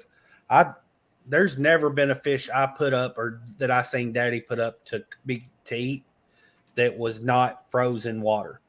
He always put them in the fridge for one day, soaking in water. Then he would dump that water and freeze them in fresh water. See, I've never even heard of doing that. We've always vacuum sealed everything. Yeah. If you soak your fish and your fillets in salt water, it'll help draw the blood out too, and that way you don't get that bloody taste, that fishy taste. A lot of that comes from the blood. If you're talking about fillets you're going to eat. Yeah, and learn to clean your fish, get that red out of them. Yep, get that muscle meat out of there. If I see somebody leaving that red on them when they're cleaning them, I know I'm not coming to their fish fry. Some people like that flavor. I'm not going to the fish fry. No. If I do go to it, I'm eating the hush puppies and nothing else. Yeah. Yeah, when you bite into that gray fish flesh, that's just that don't taste good to me. Hey, how's it going, Danny Stone? Brack time. So Brian B says, yeah, I do the same with fillets.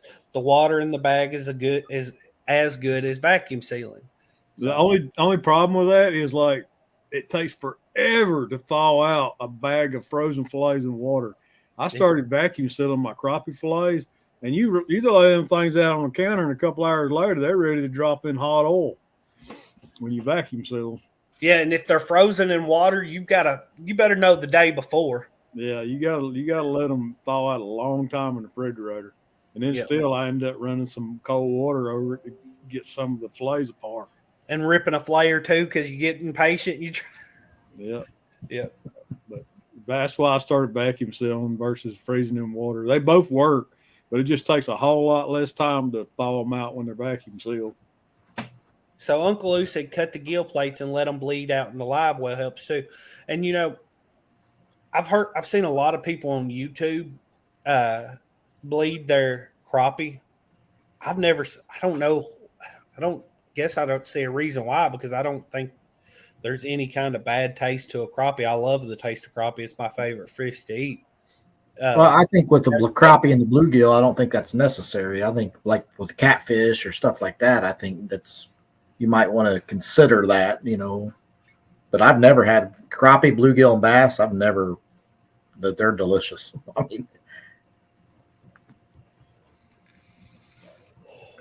to me, eating bass is like eating tofu. It don't have no flavor. I've never been a fan of bass.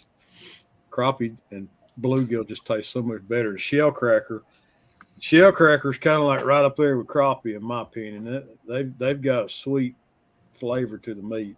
They're ready to mess with big old shell crackers, man. I guess it's because they're eating mollusk all the time.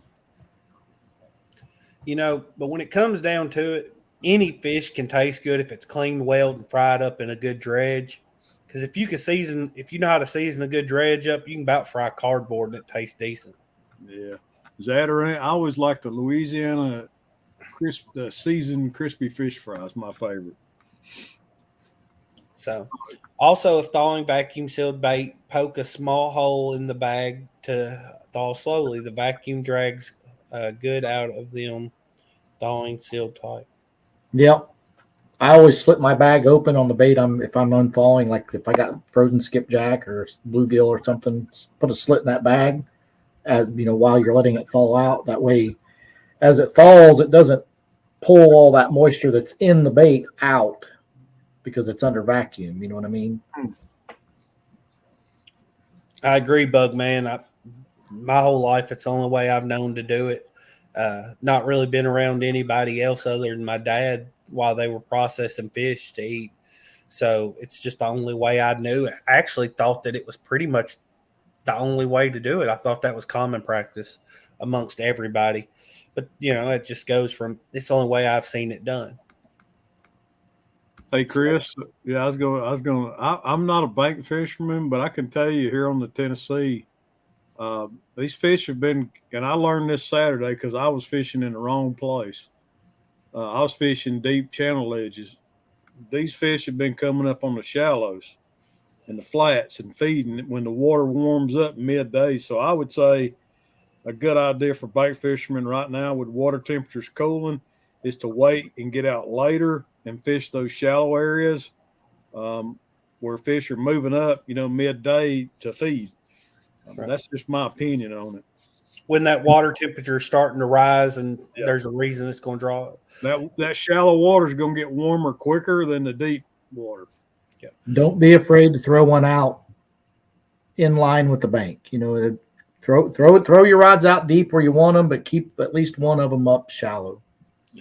Yeah. And I would say, and I don't bank fish ever anymore, but find some points you can get to, and that's because they're going to be the shallower areas and they're good ambush places. So if you can just find a place that comes to a point out into the water, there's a lot of reason to fish there from just what I've seen fishing out of a boat, because I know I like to fish pretty close to the bank on those points, places you could easily cast to even if you were standing on land. So I would think those are decent places, but I'm not the one to ask for bank fishing tips. Probably there's going to be better people to ask than I. It's a great question, though. Art said I draw the line at cardboard. Now that's something, and I talked to Art about this a little bit. Suckers. I know we have a lot of suckers around me up here, and I need to learn a good way to catch them. I think a red horse sucker is probably one of the bloodiest baits I've ever used. If you ask Daddy what his number one favorite bait is, red horse sucker is it. Mm-hmm. If my favorite bait, you're not allowed to use in Kentucky, but if you're fishing Tennessee, Indiana, things like that, if it's legal in your area, white bass, I don't think there's a better bait than white bass. If it's got the name bass after it or in the name, you probably can't use it in Kentucky. But white bass would be my favorite. Chris, what's your favorite bait? I mean, skipjack and shad are they're the top of my list, but I have a hard time getting them, so I use bluegill more than I use them because I can get bluegill so much easier. Or creek chubs. I love using creek chubs. 11:15. Creek chubs. So what if you had to narrow it down to one? What's your number one favorite? What? No limitations on being able to get it. Skipjack. Skipjack. If you could use any bait and have unlimited supply, skipjack. Bobcat, what about you? Skipjack, hands down. Hard to beat. Yeah. Good bloody fish, oily, lasts a long time. And you get a lot of bait out of one too. I mean, and they've got tough skin, and they stay on the hook really well as long as they're taken care of and used properly. and if I had to answer the question, what bait I use the most, skipjack would be it. But white bass is my favorite. Yeah. Leopard frog. He talks a lot about those leopard frogs. I know he really likes them. Is he being serious? Yeah, he's being serious. So what is a leopard frog? Leopard frog got spots on it. Looks like a leopard. So, well, then I've got to look up a leopard frog. Oh, and I had the Tacticats information pulled up here, but we ain't gonna go down that rabbit hole right now. Yeah. What did I do? What did I do to Josh? What'd you do to Josh? I don't know what I did to Josh. Is he mad at you?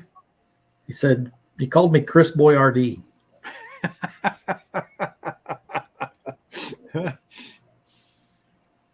So leopard frogs. So what do they look like? A kind of a small bullfrog? What it looks like to me. I mean, I see no reason it wouldn't be an excellent bait. I mean, it's probably, they succumb to predation, I'd say, a lot when they're in the water. So obviously a lot of things are eating them. It's going to be. I would think that, whatever you have in your waters that you're fishing is going to be probably a pretty good bait. Yep. So that's a good one. That's Uncle Lou's favorite. All right. And then Brandon said that he's had great success with tree frogs. And so I'm guessing the scent tree frogs put off are probably pretty similar to the same scent that more amphibious frogs put off.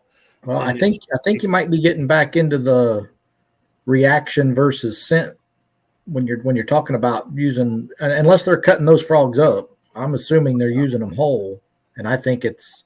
Well, I know Uncle Lou likes to step on them, so he gets some scent going. But I mean, if they're eating frogs naturally, they're probably detecting the movement and striking on them because they know what it is. You know what I mean? So Uncle Lou says totally different. Bullfrogs have a stench fish don't like. Well, I'm not going to test that theory because if I get any good bullfrogs, they're going in the oil spa, and I'm eating those myself. But I never realized that they have a stench that fish don't like. So he's saying specifically leopard frogs have a better smell to them than bullfrogs. So. Let's see what Danny says here. You want to read it, Chris? Says, I fished Jody's Flathead Challenge one night with skips and shad. Didn't catch anything till I snatched some leopard frogs off the bank. So those were leopard frogs he was using when I watched him do that. Okay. That's interesting. And I've never even seen a leopard frog here, so. I've seen frogs that look like that. I guess I just didn't know they were leopard frogs, if that's what they were. I've considered trying chipmunks because I have a plethora of chipmunks in my yard and I trap them. But I just don't know if it's legal. Art, I'm glad you brought that up again because I need to go watch that video. He told me about that video for the catching suckers that Epic has. Okay. Jaydog catches a ton of them. Jaydog, I mean, they go out. Him and Mason done a few lives, and it's just one after another. Well, I'm thinking if I can find a spot around me, especially if it's a place I can get to easy enough, I could probably catch them in the net. So, and what was I about to say? I had something on my mind and then lost my train of thought. Never mind. I'll shut up. So, Muskrat said they had a 5-gallon bucket full of them.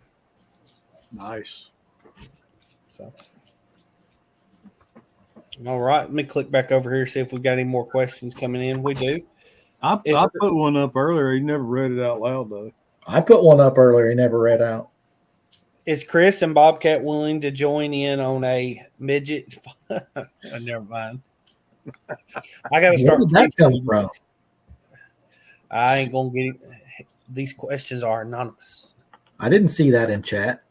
That's because if anybody that enters a question on that question Q&A tab at the top, it doesn't show up in chat. It just shows up. Oh, so that was Brian B. then. Yeah, that's who it was.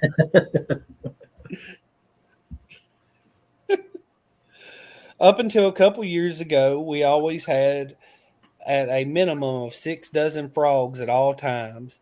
Now, no moisture, they're hard to get. I can't see Uncle Lou out there chasing down 6 dozen frogs at a time. So, and then, well, that's a good question, Uncle Lou. How do you obtain your frogs? You go out and gig them? Do you net them? Do you just grab them by hand? How do you do it? And where are you looking for them? Are they in the edge of the water? Are they mostly on the bank in the weeds? How do you go about getting your leopard frogs? And Uncle Lou, I sent you the link, so if you don't want to type it out, you're welcome to come up. Jaydog ought to have his butt up here, but he left us. He's mad at me. I timed him out. Don't ever time Dave Jaydog out. He just gets all sore. He's going to PetSmart and getting them frogs. Oh, well, hey, where there's a will, there's a way. If you're willing to pay for them, I guess it's a good way of getting them. I can't imagine they'd be more than $1 a piece or so. I don't know. I've never looked at buying frogs at the pet shop. I haven't either. I'm just guessing. I haven't either. I know skipjack are fixing to get hard for me to find, so probably going to have to switch to bluegill. Now, at one point last year, this is how desperate I was. I was using frozen whiting fillets from Walmart. Whiting? So, saltwater fish whiting? Yeah, they stink. They are oily. I mean, it worked. Josh, he gets better. Hey, we ain't gonna pick on my brother Jaydog. I seen people were paying him to mute him. And then Brandon says best universal bait for all waters, warmouth. I mean, I would see it being a great bait. I mean, it's a panfish, the same as white bass, bluegill, all that. So Uncle Lou's using a butterfly net to catch those frogs.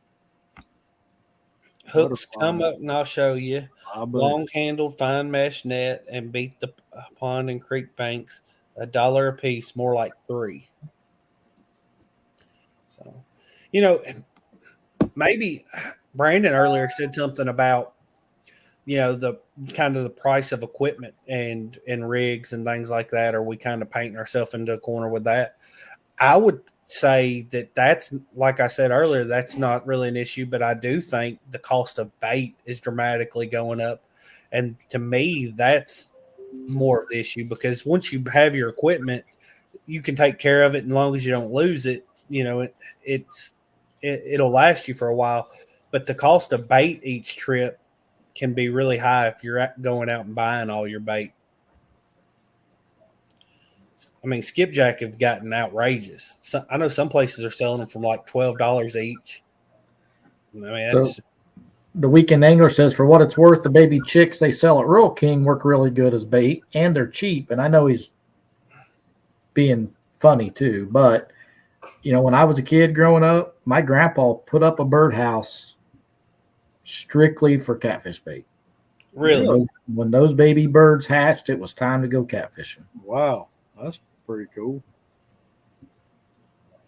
I mean, how much are skipjack at Jack's there, your local bait shop? I haven't bought him there in a while, but I think she's getting like $8 a piece out of them. I mean, I was thinking the last time we bought some from there, we give 10, but they're high. Yeah. I'm not so. If that's what you got to do and you got the money to do it. But I'd look for bluegill first before I pay that for them. That's just me. Right. But here's the thing: you don't always. If you've only got limited amount of time, you can actually fish. Yeah. And you don't want to you don't have the extra time to dedicate to catching bait, and you have to buy bait. Bait's getting crazy. I mean, you said earlier, chicken breast, $6 a pound. Yeah. Skipjack range anywhere from $5 each to $12 each, depending on size and where you're buying them from. I'll tell you something I found interesting with my little experiment with frozen whiting fillets last year is they smell really fishy. The skin is really tough, so I'd cut fillets about this big, and I'd fold them in half, and I'd hook them through the skin. And what I noticed is as they're thawing out, little bits of fish flesh comes off of it. So I was thinking, well, that's only got to be beneficial if there's little bits of fishy flesh going downstream. Then that goes back to the whole scent in the water thing. Like I was like, it worked though. I caught fish on it. I actually bumped with frozen whiting fillets, and it worked. So, and Brandon said $15 a piece in Ohio. Wow. That's insane. He says a pound of creek chubs or suckers is $30. Man. Here's a website that I heard somebody talk about one time that I've never went to or shop from myself, but let me go check and see what their prices were, because they were pretty competitive on skipjack and they ship overnight and all that good stuff. We'll see what they charge. Danny says I pay $5 each for my skips, but then again, I am me. They'll cut me a break just to get me to leave. I believe that. Let's get him out of here.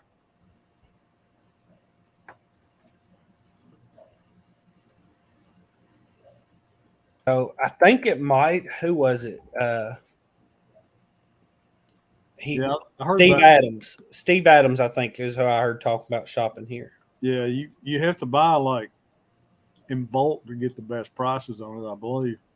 Yeah, but I don't think it was a terrible amount. Let's see here. Let's just search skipjack. Yeah, let's see what he's selling for now. Because it's been a while since I've looked at them. So, 94. There's math on that. $95 for 24. You got a calculator, Bob? Yep. That's All right. $3.95 a piece. That probably don't include shipping. So that's not too bad, really. You can get them in 10 inch. I think is a really good size.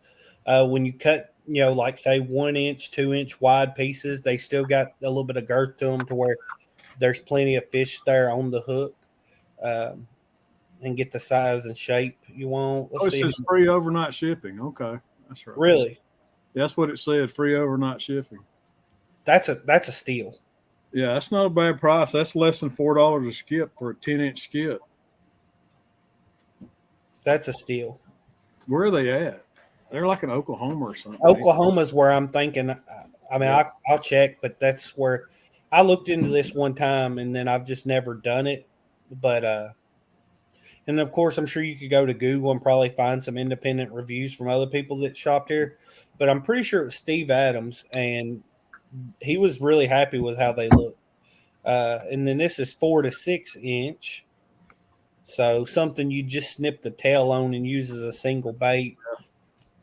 1 pound packages. So I don't know. It looks like there's probably 1, 2, 3, 4, 5, 6, 7, 8, 9, 10, 11. I don't know. There's a dozen or more in a 1 pound package, and you get 10 packages of them. So 120 of them for around $105. Read Budman's comment. Testimonial from somebody who's used them.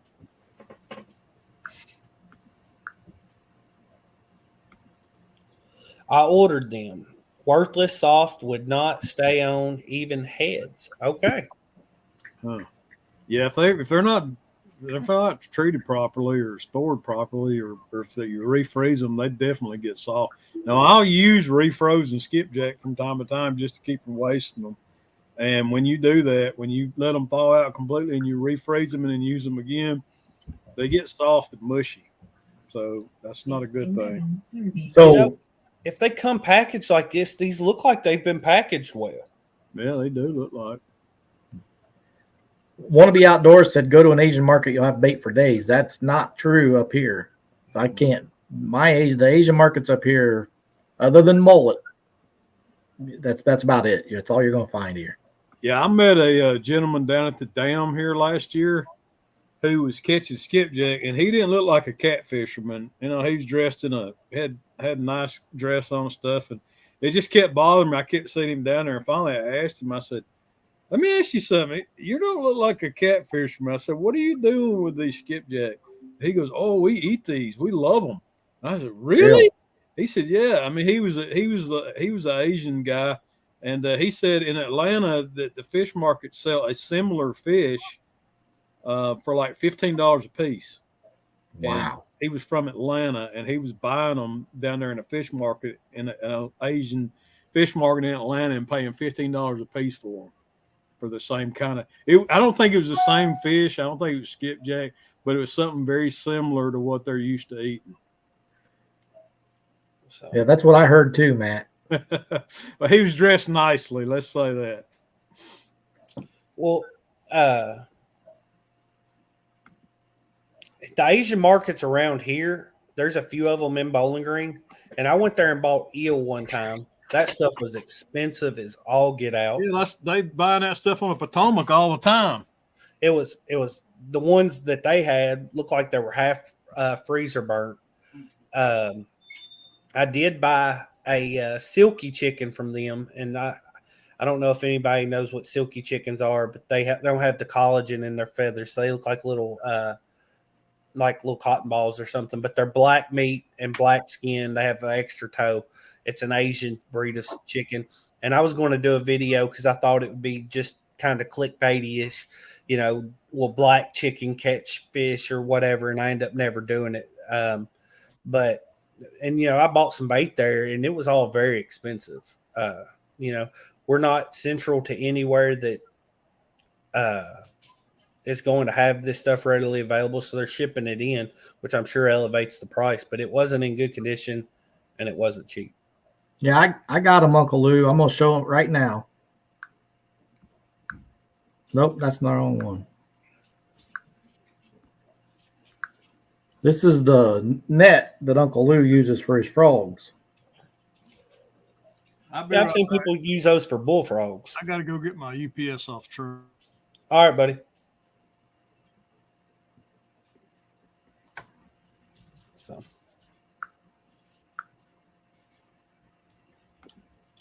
Brandon said goldfish. I've never used goldfish. Be sure to check your regulations. A lot of places don't allow goldfish just for the simple fact that they can overrun a waterway really quick. My son watches a channel called Snake Discovery, and it's a channel that's about snakes and different reptiles and stuff. And they went out and caught a bunch of goldfish to feed to some of their crocodiles they had. And I mean, the water was just completely orange in some of these lakes up north where people fish with goldfish or release goldfish, and they've reproduced. So goldfish is probably a good bait. It's basically a carp, but be sure to check, and I would kill them before using them. Take me off of full screen. Why? Because. Why? Because they don't want to see me. Everybody wants to see you. I got people sending me text messages to make me laugh. You're so pretty, Chris. So goldfish. I use them. I've caught fish on them, but not even in my top 5. So yeah, I mean, it's a carp. It's a small carp.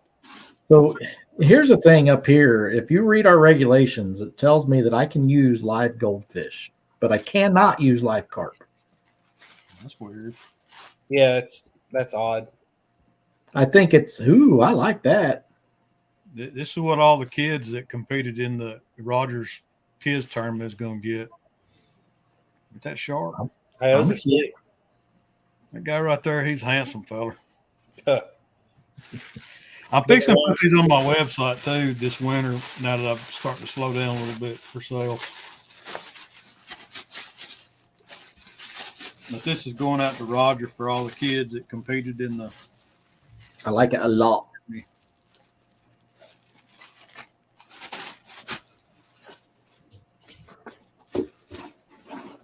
So let me go to this website Chad was talking about. Gunnersville Bait Company. There's a guy up here, Watts Bar, Brandon Masters, that sells skipjack too, pretty reasonably.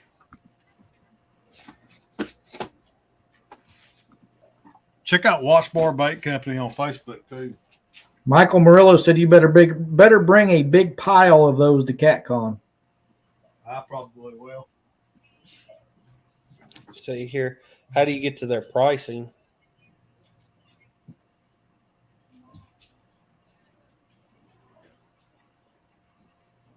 And he also said he didn't know if they shipped.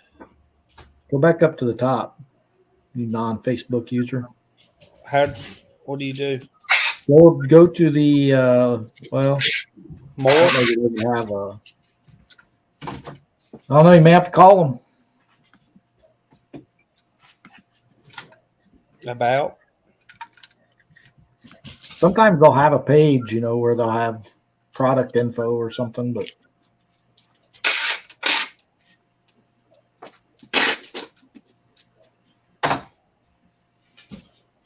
Weekend Angler said, "Oh, I'll be stealing that hat from Caitlin."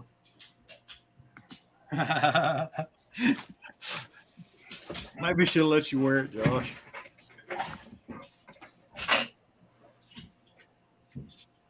Chad said they told me their price. They were live on TikTok one morning. Oh, so Chad does go on TikTok. On the old Tic Tac, huh? Tiki-taki. No, it's Tic Tac. So we're up to 46 thumbs up. Appreciate each and every one of y'all for that. They're if you all haven't awesome. hit the thumbs up, be sure to do so. Did I hit the thumbs up? I don't remember if I did the thumbs up or not. Probably not. There's another guy down here, Brandon Masters. I think he's also a tournament fisherman, cat fisherman. Watts Bar Bait Company. I think you have to contact him through Facebook that sells them. I think he sells them for about $5 a piece or something. But I think the thing to do is if you got a big tourney coming up, contact him and just try to get a cooler full of them. He sells frozen and fresh.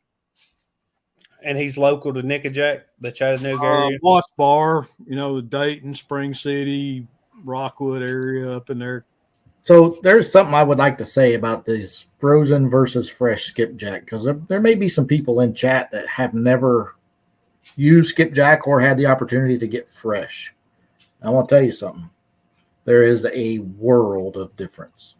Oh, yeah. When we were in Tennessee for that meet and greet, we had some frozen skipjack that I thought looked really good. And then we got the fresh skipjack, and there was no comparison. Yeah. I've only ever used fresh skipjack one time, and you cut into it, and it just pours out blood and oil and everything that's going to help put that scent trail out there. Yeah, and it's obviously going to be a huge benefit to be able to use it fresh. But if frozen correctly, it can still be a really good bait. It's 99.9% of the skipjack I've used is frozen, and it works really well frozen too. Oh yeah, we've had great success on frozen skipjack, but that fresh just looks so much better. Chad says he watches TikTok mainly for conspiracy theories. If you birds aren't real. If you got a brick and mortar that has to make money, and they've got frozen skipjack, and it's a couple seasons old, they're not going to just throw it away in most cases like they should. So it depends on how old that skipjack, how long it's been in the freezer, how long it was sitting in the wholesaler's freezer before you got it. You just don't know with frozen buying it, from a retailer, what you're going to get. You might get some that's only a month old. You might get some that's 12 months old. That's the thing is you just don't know. Art says they got banned for a week from TikTok. Why? For bullying and harassment. Well, Art is a bully. Bullfrog. Jeremiah was a bullfrog. He's a good friend of mine. Is he? He was. So, well, y'all got anything else y'all want to talk about? Well, we can keep talking as long as you want to. Yeah, well, no, it's been really fun, but I've hit the point where I'm sitting here and I feel like I'm just looking at the camera and I'm like, I don't know what to say. There's been some great conversations. So we did have lots of questions and stuff coming in. And now I don't want to sit up here if I'm not really saying anything.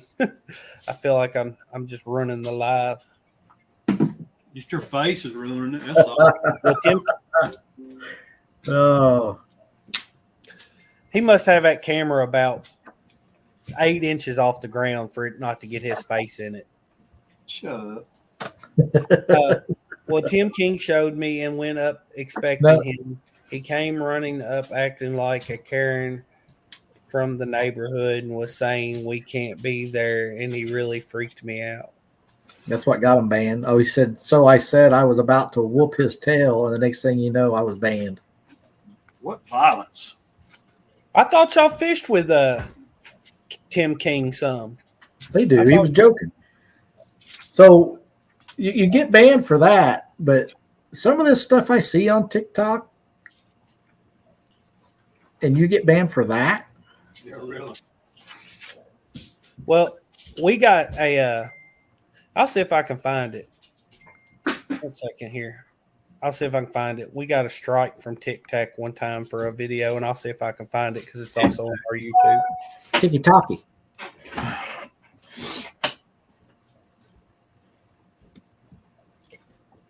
Nothing wrong with freshly frozen, Matt. But it still ain't as good as fresh. Fresh is always better.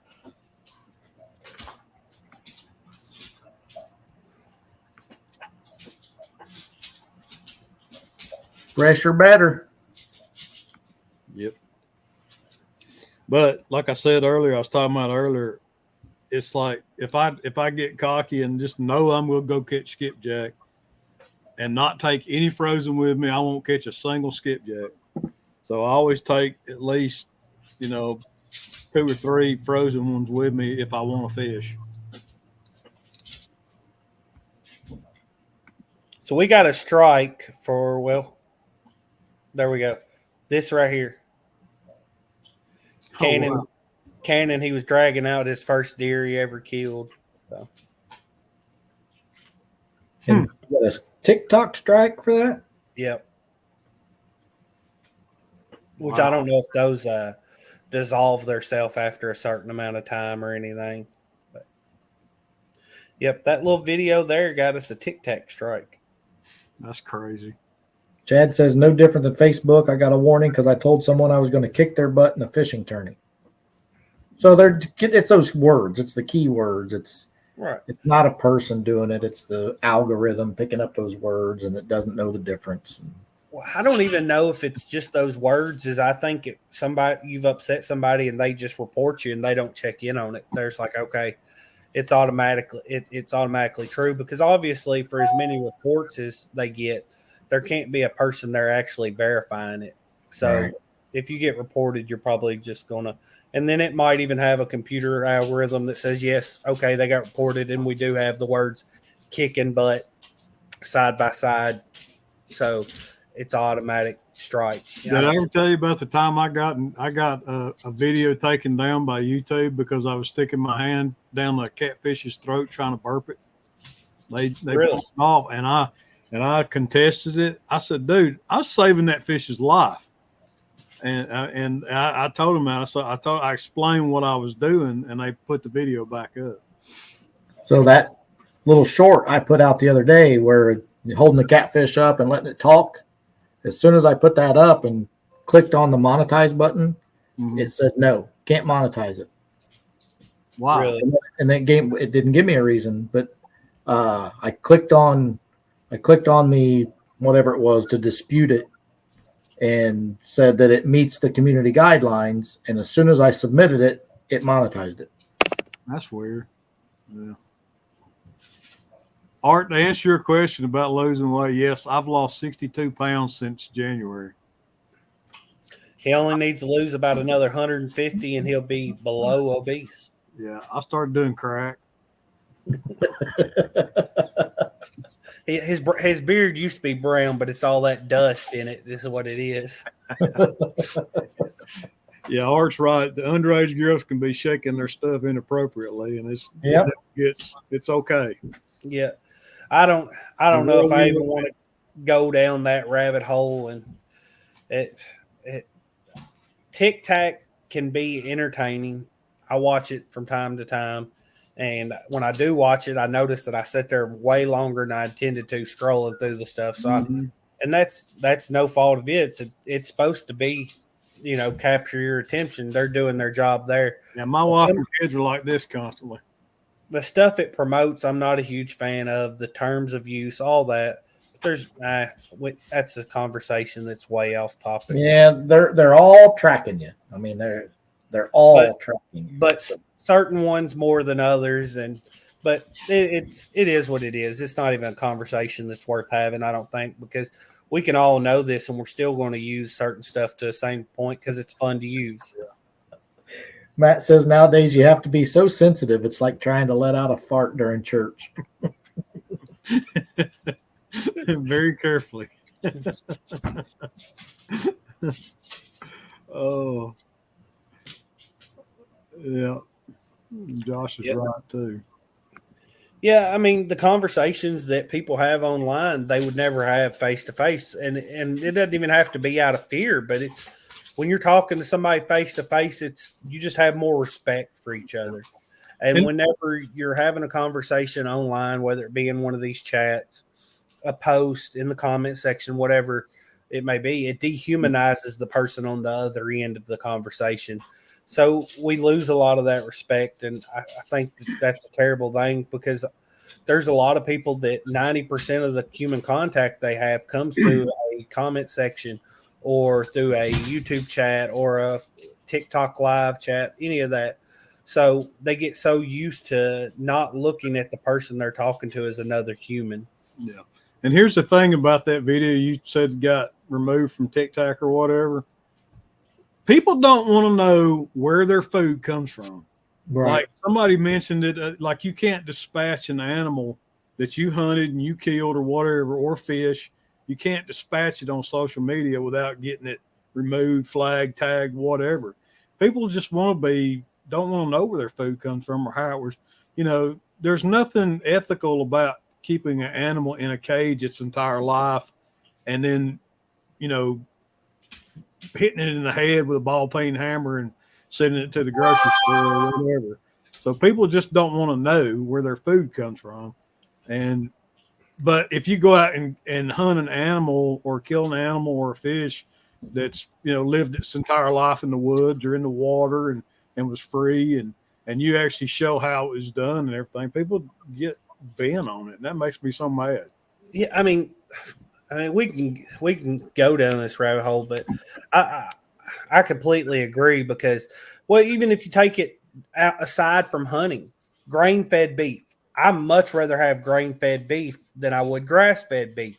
It's not natural. Grain-fed beef, we all like to go get a big ribeye that's got heavy marbling in it, tons of fat. That fat's very flavorful. It's my preferred meat to eat. But it's not natural, and it's not, if you want to look at humane in a health sense of the word, because it's not healthy for the animal. When we had the pandemic and a lot of these slaughterhouses shut down, there was millions of head of cattle that were killed because they would never be able to reach the slaughterhouse, and they can't live past a few years old on that diet because they're virtually dying because they're too obese. Where a grass-fed animal that's only allowed out to pasture and then also give rolls of hay, it can live 17, 18 years old. You're not going to get a grain-fed head of cattle to ever live that long because it's an unhealthy head of cattle. So even if you take out the hunting part of it, just the factory and industrialized farming aspect of it, there's nothing too humane about it. Yep. Now, I don't get up in a tizzy over it. I prefer the taste of it. It's just an animal at the end of the day in my eyes. But if you want to look at it from what's most humane, you have to get away from industrialized farming. And the best way of doing that is to hunt for your own food. I mean, that deer that he shot, the end of its life would have come from another deer hurting it or a predator getting it whenever it was at its weakest point or some kind of sickness. He put it down. Its life come to an end in a relatively quick fashion. It went through a little pain there for a second, but it was far more humane than what it was going to get in nature within the next couple years, because the average lifespan of a deer is only probably around 4 or 5 years to begin with. They never reach their max potential before succumbing to the elements. Yep. Yeah, Josh's that comment right there. I had the same thing happen on a crappie cleaning video. Somebody flamed me because I didn't dispatch the crappie before I filleted it.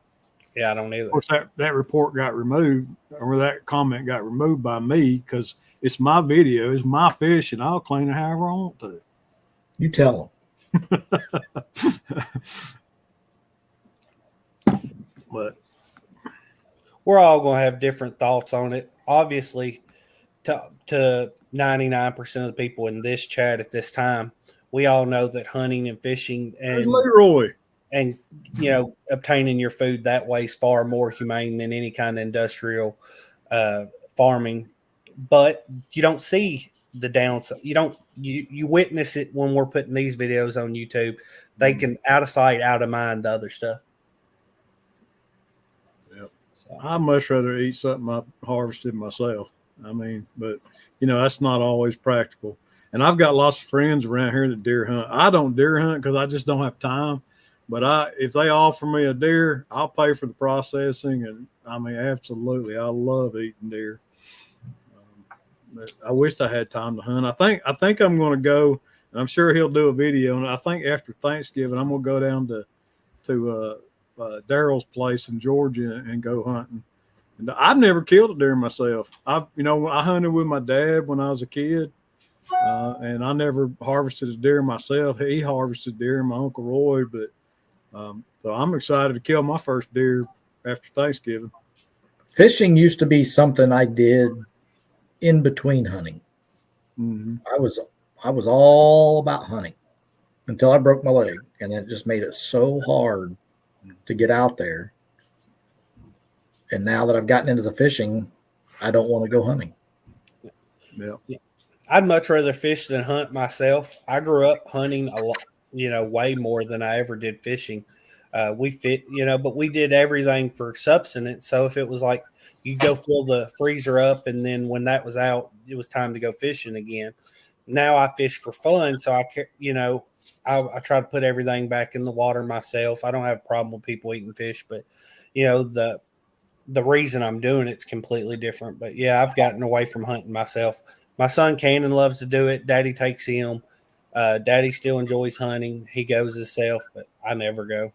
Yeah. Michael Murillo, I mean, when I hunted all the time, we always had deer meat. I mean, I would kill 3, 4, 5 deer a year, and we still wouldn't have enough meat. Mm-hmm. But I agree with Michael Murillo. Cow and hog are still better.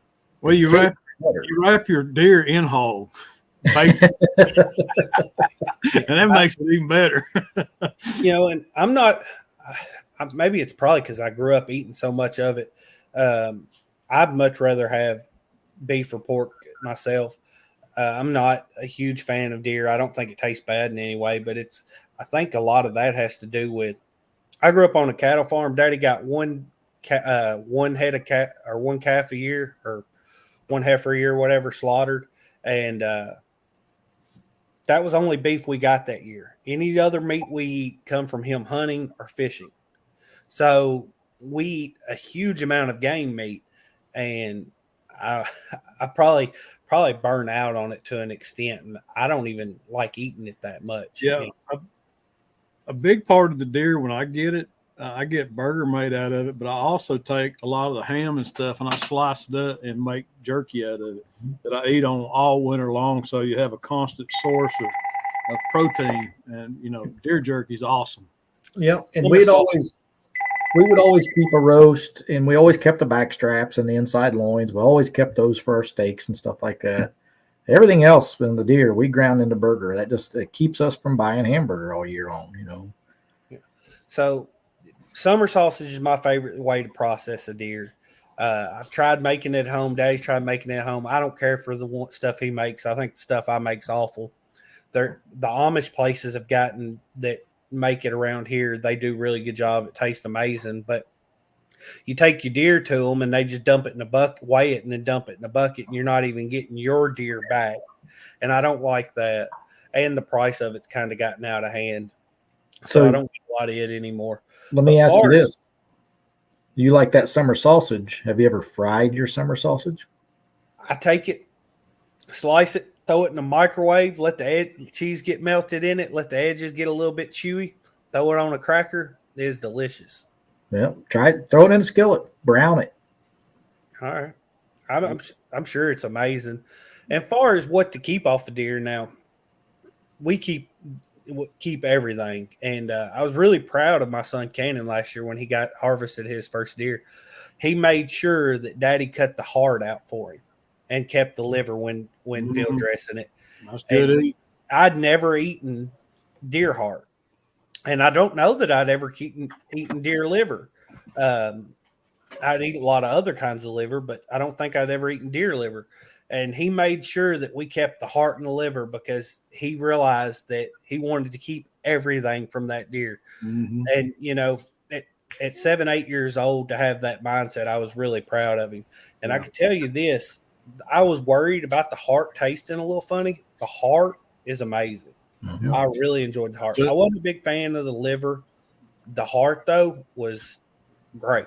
We, as human beings, we are predators. We were designed to eat everything of an animal. You know, thousands of years ago, the liver and the heart, especially liver, is a true superfood. You hear that term being used a lot, but that liver has so many vitamins and minerals and nutrients in it that it's probably one of the most healthy things you could eat as a human being is the liver of any animal.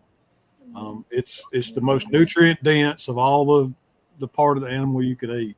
I've been studying this crap since I've been on this diet, this way of eating, and I eat liver now probably 4 to 5 times a week. Got the Liver King up here on our show. Flex for the camera one time, there, Liver King. Art, you ever watch that jalapeno summer sausage, slice your summer sausage up and brown it, just like you would do breakfast sausage. I mean, don't just brown it. That'll bring out that flavor, especially that jalapeno. That was the first time I'd ever tried it was with jalapeno venison summer sausage. And my Lord, is it good. Yeah. You know, there's not many kinds of meat that don't taste better with a good sear on them. What's it called? The Maillard reaction. Anytime you're browning and caramelizing the sugars and natural proteins that are on the outside of that meat, it makes anything taste better. I just reverse seared what was it? A chuck steak or a chuck roast? Oh my God, that was amazing. I've never done that before. I did it this past weekend. It was awesome. Bugman said all my steaks. Bugman said if it only tasted good, liver would be awesome. You develop a taste for it. I'll tell you, if you have to choose, I usually buy calf liver. Just regular cow liver is a little bit stronger in flavor. Calf liver is a lot milder in flavor. And I haven't ate a lot of pork liver, but I'll eat chicken liver and calf liver. And I've never had chicken liver. Chicken liver's delicious. It's the best liver you can get. Yeah, I love chicken livers. Yeah, chicken livers Kelly are amazing. Won't touch any kind of liver.